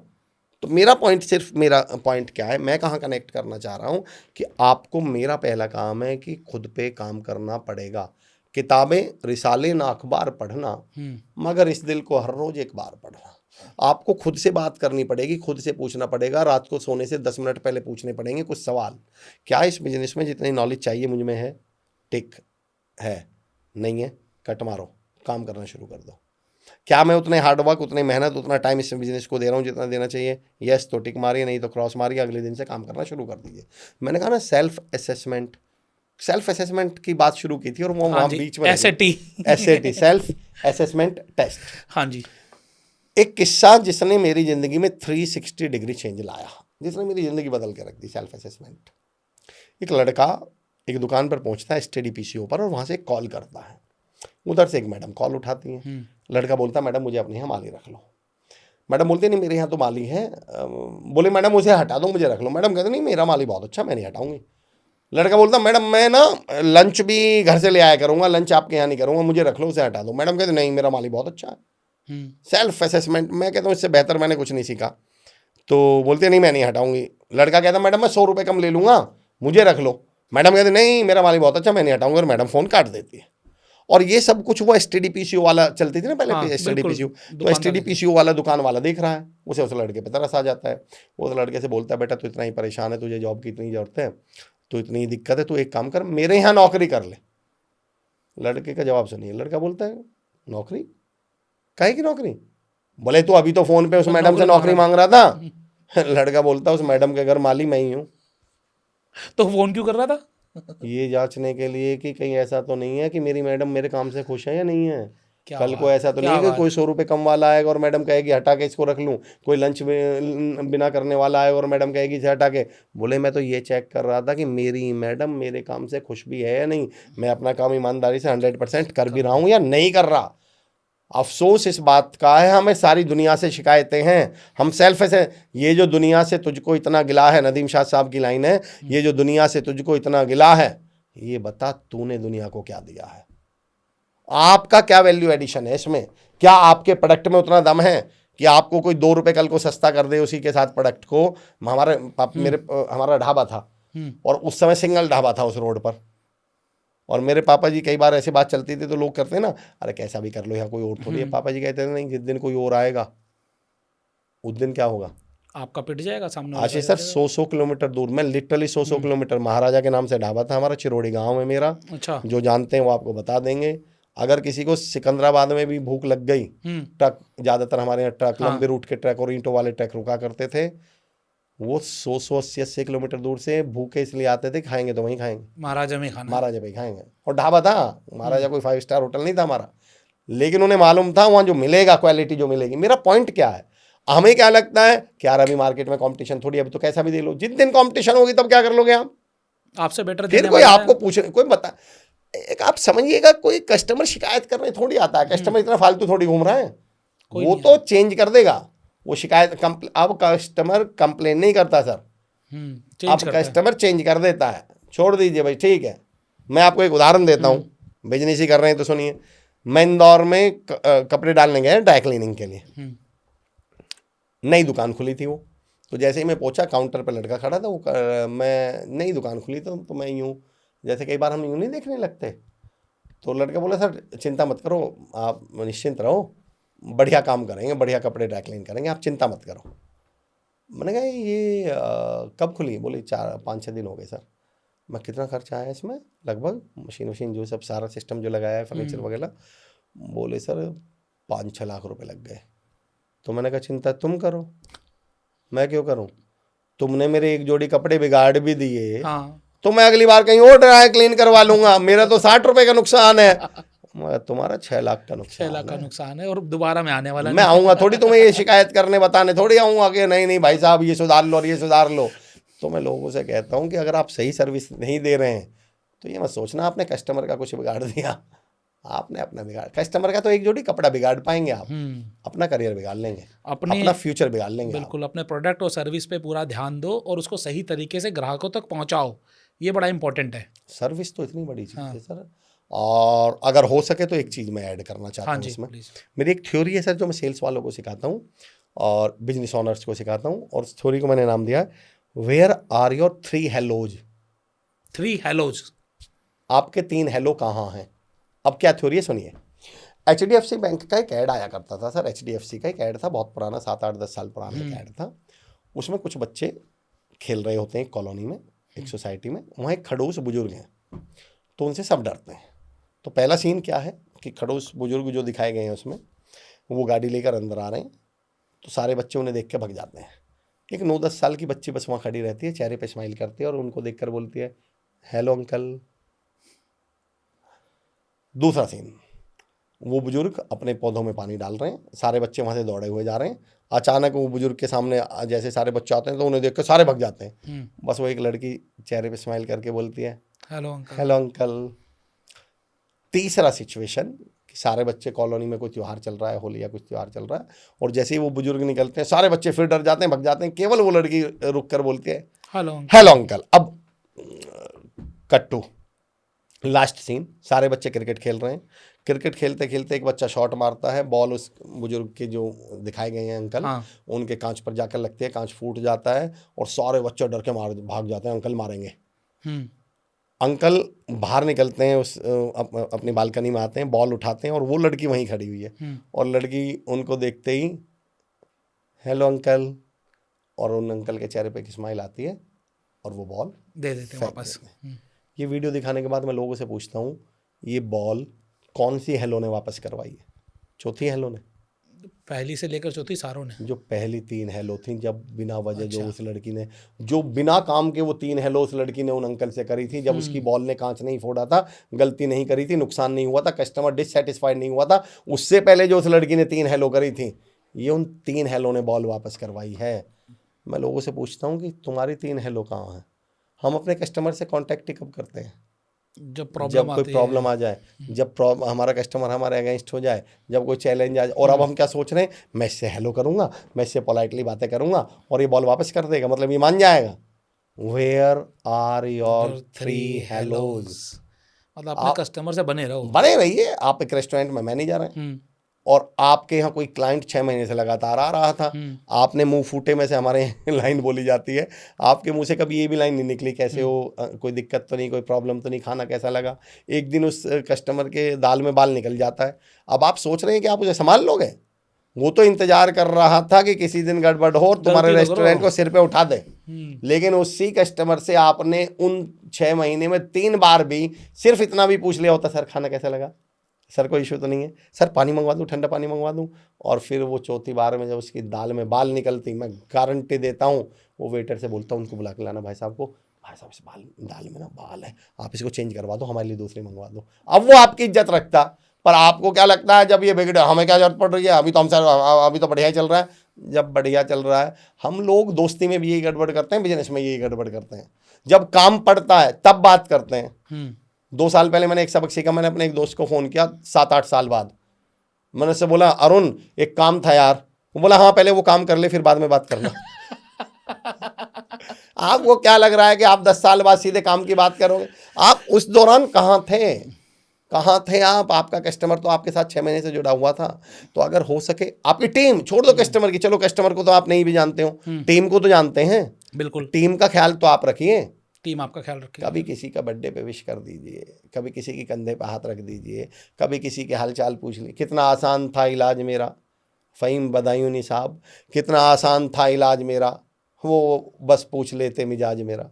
आपको तो हालचाल ही तो पूछने थे। हमने आसान चीज़ों को, एक कमाल की चीज़ बता रहा हूँ सर, परसों मेरा एक प्रोग्राम था, डॉक्टर विक्रम खारी सर और Naresh sir, NIHFW, national institute of health and family welfare, ये उसमें आता है मिनिस्ट्री में, हेल्थ मिनिस्ट्री में, तो वो प्रोग्राम्स करवाते हैं। तो वहाँ ड्रग इंस्पेक्टर्स, DDC मतलब होता है डिप्टी ड्रग कंट्रोलर्स, ओके, जो स्टेट में बड़ी पोजीशन पे होते हैं, तो उन तमाम लोग थे 50-60, उनका एक प्रोग्राम था। तो मैं वहाँ एक उदाहरण दे रहा था इसी विषय पर, तो थोड़ा सा उस अंदाज में था, तो अब मैं बताता हूँ। सर मेरा ये कहना टीबी क्या है, व्हाट इज टीबी, मैं मेडिकल टर्म में नहीं बता सकता ना, मैं उसकी नॉलेज रखता हूँ, हाँ जी। मैं व्यवहारिक उदाहरण दे रहा हूँ। व्हाट इज टीबी, मेरे से कोई पूछे तो मैं कहूँगा इग्नोर्ड खांसी। हाँ बिल्कुल, बढ़ी हुई खांसी है जो भाई यही तो है सर, जिस खांसी को हमने 2-3 महीने ध्यान नहीं दिया वो क्या बन जाएगी, टीबी बन ऐसा ही जाएगी। तो बताते हैं। हाँ जी। व्हाट इज कैंसर, इग्नोर्ड फोडाफुंसी। हाँ भाई मैं लेमन लैंग्वेज में बात कर रहा हूँ, पर हाँ। ऐसा तो कभी होता नहीं सीधा कैंसर हो गया जी 4th स्टेज पे, सीधा ही कैंसर हो गया। पहले वो एक गांठ सी बनती है, कुछ होता होगा, उसमें मवाद पड़ती होगी। व्हाट इज कैंसर, इग्नोर्ड फोडाफुंसी। What is heart attack, ignored blood pressure या जो भी BP, whatever, ignored sugar, ignored cholesterol. What is complaint, ignored request, customer satisfaction या इग्नोर्ड रिक्वेस्ट। कोई पहले दिन कंप्लेन नहीं करता सर आपसे। पहले मान लो आपका मुझ पर ड्यू है कुछ, मान लो आपकी कोई पेमेंट ड्यू है, मैंने अभी तक तो पहले आप कंप्लेंट करने थोड़ी बैठ जाएंगे, पहले तो आदमी मांग पहले आप कॉल करेंगे, request सर करेगा, वो अमर सर बिल्कुल। वो एक पेमेंट ड्यू थी, वो हो जाएगी क्या। फिर अमर सर आपको अब भी इग्नोर कर रहे हैं, 1 महीने बाद क्या टाइम दे दिया, फिर 1 महीने बाद आपके सर वो एक पेमेंट थी थोड़ा अर्जेंट हो जाएगी क्या, अमर जी अब भी नहीं सुन रहे। फिर आप पोस्ट लिखेंगे सोशल मीडिया पे, एक अमर चौधरी नाम का व्यक्ति है, इसके साथ बिजनेस कभी मत करना, ये फ्रॉड है, मेरे इस पे पैसे रुके हुए हैं। अब मैं क्या कह रहा हूँ, देखो आशीष जी ने क्या कर दिया मेरे साथ, आशीष जी ने थोड़ी क्या, आशीष जी ने तो पहले आपसे 3 बार रिक्वेस्ट की थी। तो आपकी टीम हो, आपके क्लाइंट हो, आपके कस्टमर हो या आपका बिजनेस हो, वो आपसे रिक्वेस्ट करता है 2-3 बार, पर जब आप नॉक करने पर दरवाज़ा नहीं खोलते तो फिर दया क्या करेगा, दया कोई दया नहीं दिखाएगा। दया एसीपी प्रद्युमन के कहने पर दरवाज़ा तोड़ देगा। फिर क्या शिकायत करनी है। सर मेरे पास बहुत सारे जो क्वेश्चंस आते हैं, जो कस्टमर्स की क्वेरी रहती है, भाई कोई ऐसा बिजनेस बताओ जहाँ फटाफट से पैसा कमा लूँ।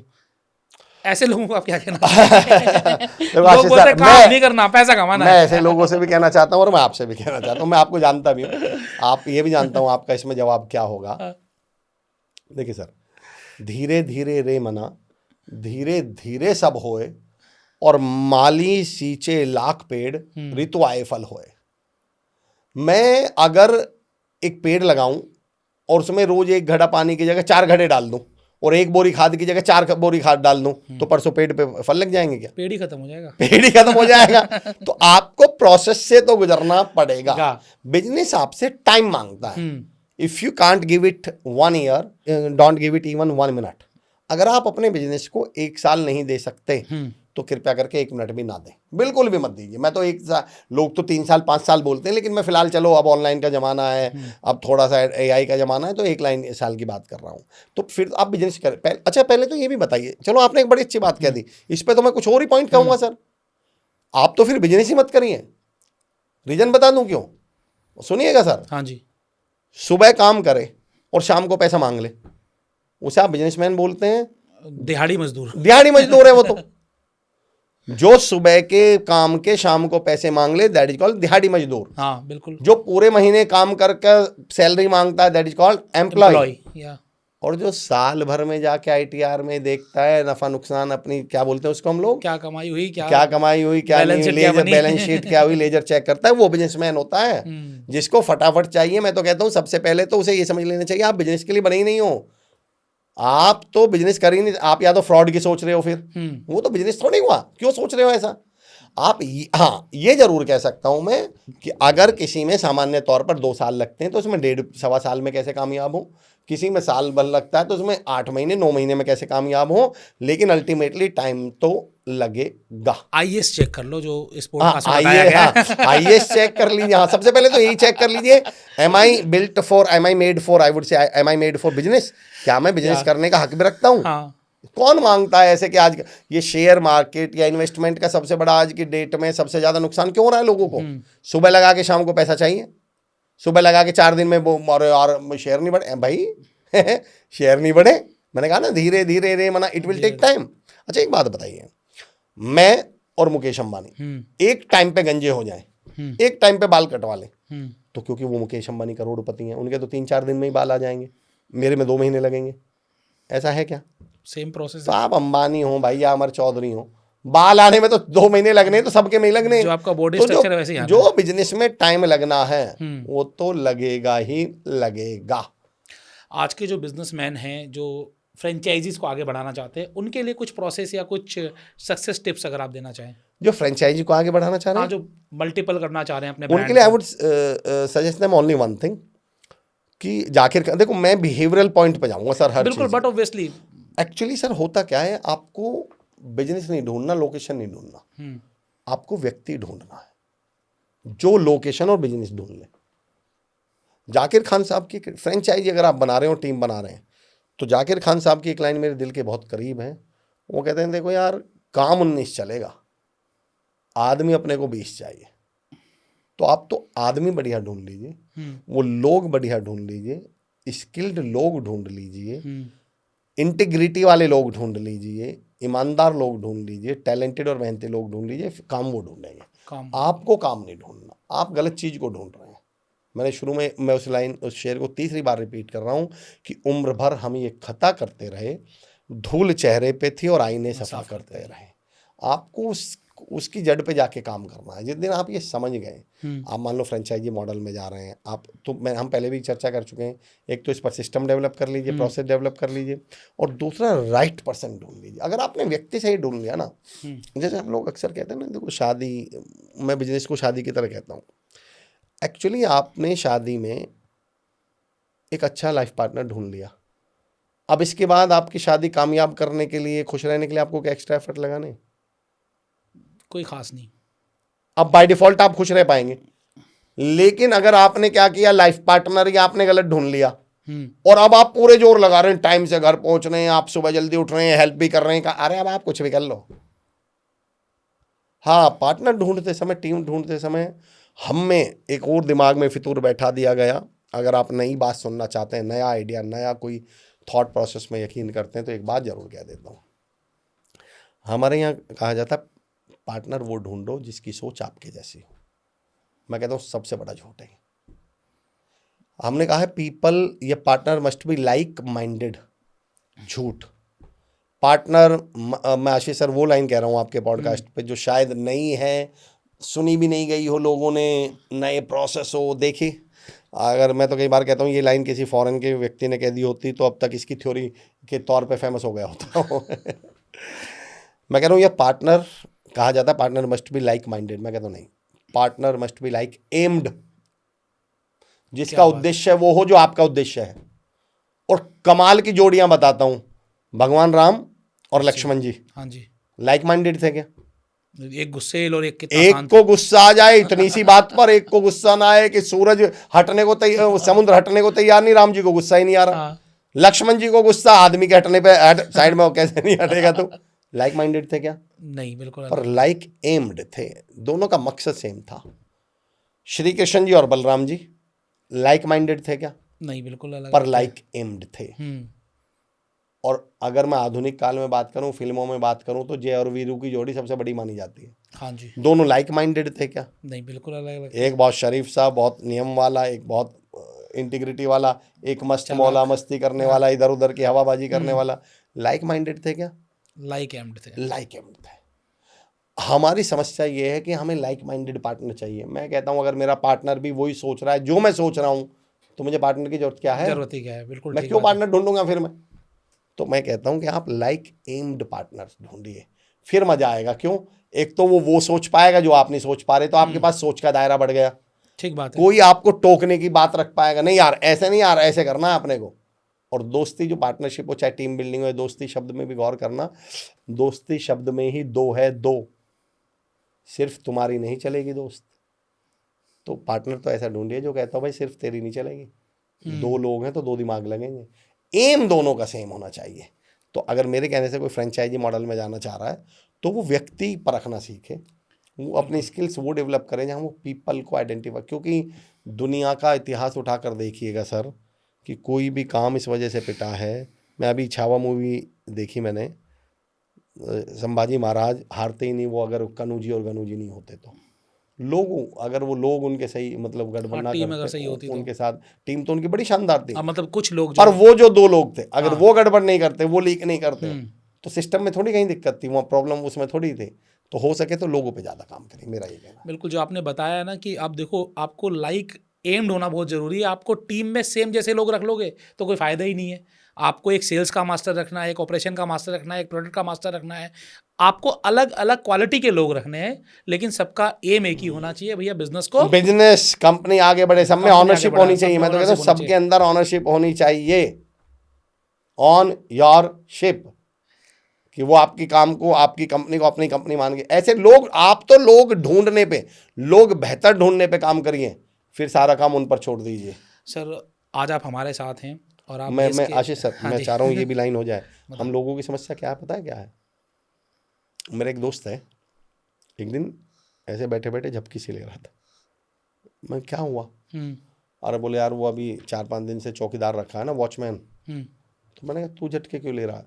बोले अब मैं रात को 2-3 बार उठ के देखता हूँ कि वो जाग रहा है या नहीं। हम टीम के नाम पे ऐसे वॉचमैन रखते हैं, फिर उनकी चेकिंग करने में लगे रहते हैं, काम कर रहा है या नहीं कर रहा, टाइम पे आ रहा है नहीं आ रहा। तो आपने तो अपने लिए काम बढ़ा लिया, अब आप भी अपने ऑफिस में काम ही कहाँ कर रहे हो, आप तो इन्हें चेक कर रहे हो।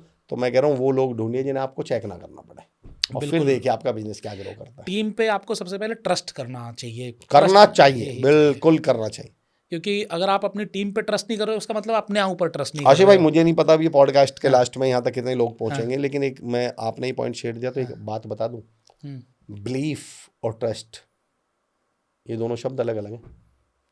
अब इसका भी हम एग्जांपल हाँ बिल्कुल आशीष भाई, इसका तो मैं चाहूंगा, मैंने जानबूझ, इसका तो मैं चाहता हूँ हर बिजनेसमैन को, हर व्यक्ति को, धरती पर व्यक्ति को, हम बिलीफ को ही ट्रस्ट समझ लेते हैं। नहीं भाई, ट्रस्ट जो वर्ड आपने यूज किया ये बहुत बड़ा वर्ड है। बिलीफ, अब समझना सर, बिलीफ होता है स्किल्स में और ट्रस्ट होता है इंटेंशन में। विराट कोहली जब मैदान में उतरेंगे तो सेंचुरी मार देंगे, ये मेरा विराट कोहली पर बिलीफ है। पर जब मैं विराट कोहली के साथ पार्टनरशिप में काम करूंगा तो हिसाब किताब वो सही करेंगे नहीं करेंगे, ये ट्रस्ट का मामला है, ये बिलीफ का मामला नहीं है, ये टैलेंट का मामला थोड़ी है, स्किल्स का मामला थोड़ी है। ठीक बात है। ये तो किस बात का मामला है? ये तो ट्रस्ट का मामला है। ये ट्रस्ट भाई, मेरा जो अकाउंटेंट है, मेरी कंपनी में जो अकाउंटेंट है, उसकी जो अकाउंटिंग है या उसकी जो कैलकुलेशन है या हिसाब का, भाई साहब मतलब 1 सेकंड में हिसाब कर देता है, ये उसका, ये मुझे उस पर बिलीफ है, पर वो गबन नहीं करेगा, ये ट्रस्ट का मामला है। तो मुद्दा है ट्रस्ट का। आप, मेरा एक थंबनेल बनाने वाला है, मेरा एक वीडियो एडिटिंग करने वाला है, इससे बढ़िया वीडियो एडिटर धरती पे नहीं है, ये बिलीफ है। टाइम पर मुझे करके देगा, ये ट्रस्ट का इशू है। या मेरी पॉलिसी, मेरी स्ट्रेटजी को किसी और से शेयर नहीं करेगा, ये ट्रस्ट का इशू है। तो टीम पर ट्रस्ट करना सीखिए। बिलीफ थोड़ा बहुत कम होगा तो भी चल जाएगा, ट्रस्ट होना चाहिए आपको अपनी टीम पर। बिल्कुल। पॉडकास्ट के एंड में आप सभी जानते ही हैं कि अमर चौधरी जी देश के जाने माने मोटिवेशनल स्पीकर हैं, और मोटिवेशन तो हर जगह ज़रूरत है। अगर बिजनेसमैन जिंदा दिल नहीं है, अपने आप में मोटिवेटेड नहीं है, तो क्या ही काम करेगा। तो मैं चाहूँगा कि आपकी तरफ से कुछ ऐसी लाइनें या कुछ ऐसा मिल जाए जिससे कि वो जोश के साथ काम करे। मैं तो, चलिए वैसे तो दो लाइनें बोल देता हूँ। चुनौतियाँ आएंगी, समस्याएं आएंगी, परेशानी आएंगी। अब इसमें टीम बिल्डिंग भी आ जाएगी सर, दोनों इन 2 लाइनों में टीम भी आ जाएगी और टीम के लिए मैसेज भी आ जाएगा और चुनौतियों के लिए। पहली 2 लाइन आप अपनी टीम से बोला करना, और लास्ट की 2 लाइन उन चुनौतियों से, उस परेशानियों से, उन दिक्कतों से जिन्हें ये गलतफहमी है कि वो आपको रोक लेंगी। कि सूरज, चांद, सितारे मेरे साथ में रहे जब तक तुम्हारे हाथ मेरे हाथ में रहे। ये टीम को बोल दो, बताओ उन्हें कि मैं तुम्हें कितना ट्रस्ट करता हूँ। कि सूरज, चांद, सितारे मेरे साथ में रहे जब तक तुम्हारे हाथ मेरे हाथ में रहे, और शाखों से टूट जाएं वो पत्ते नहीं हैं हम, आंधी से कोई कह दे कि औकात में रहे। तो आंधियों को उनकी औकात बताइए, टीम के साथ काम करिए। बहुत बहुत शुभकामनाएं। आपके साथ बात करके ऐसा लगा कि हमने समुंदर से लोटा भी नहीं लिया है, चुल्लू भर पानी लिया है।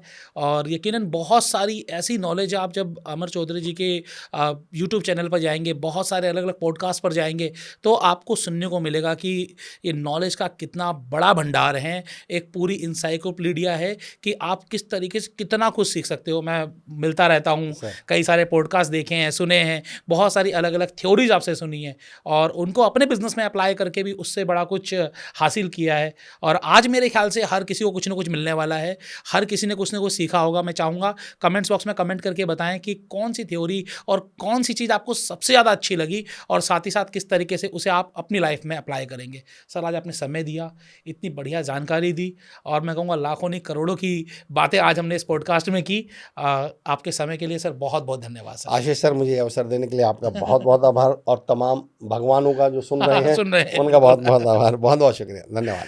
बहुत बहुत धन्यवाद आप सभी का।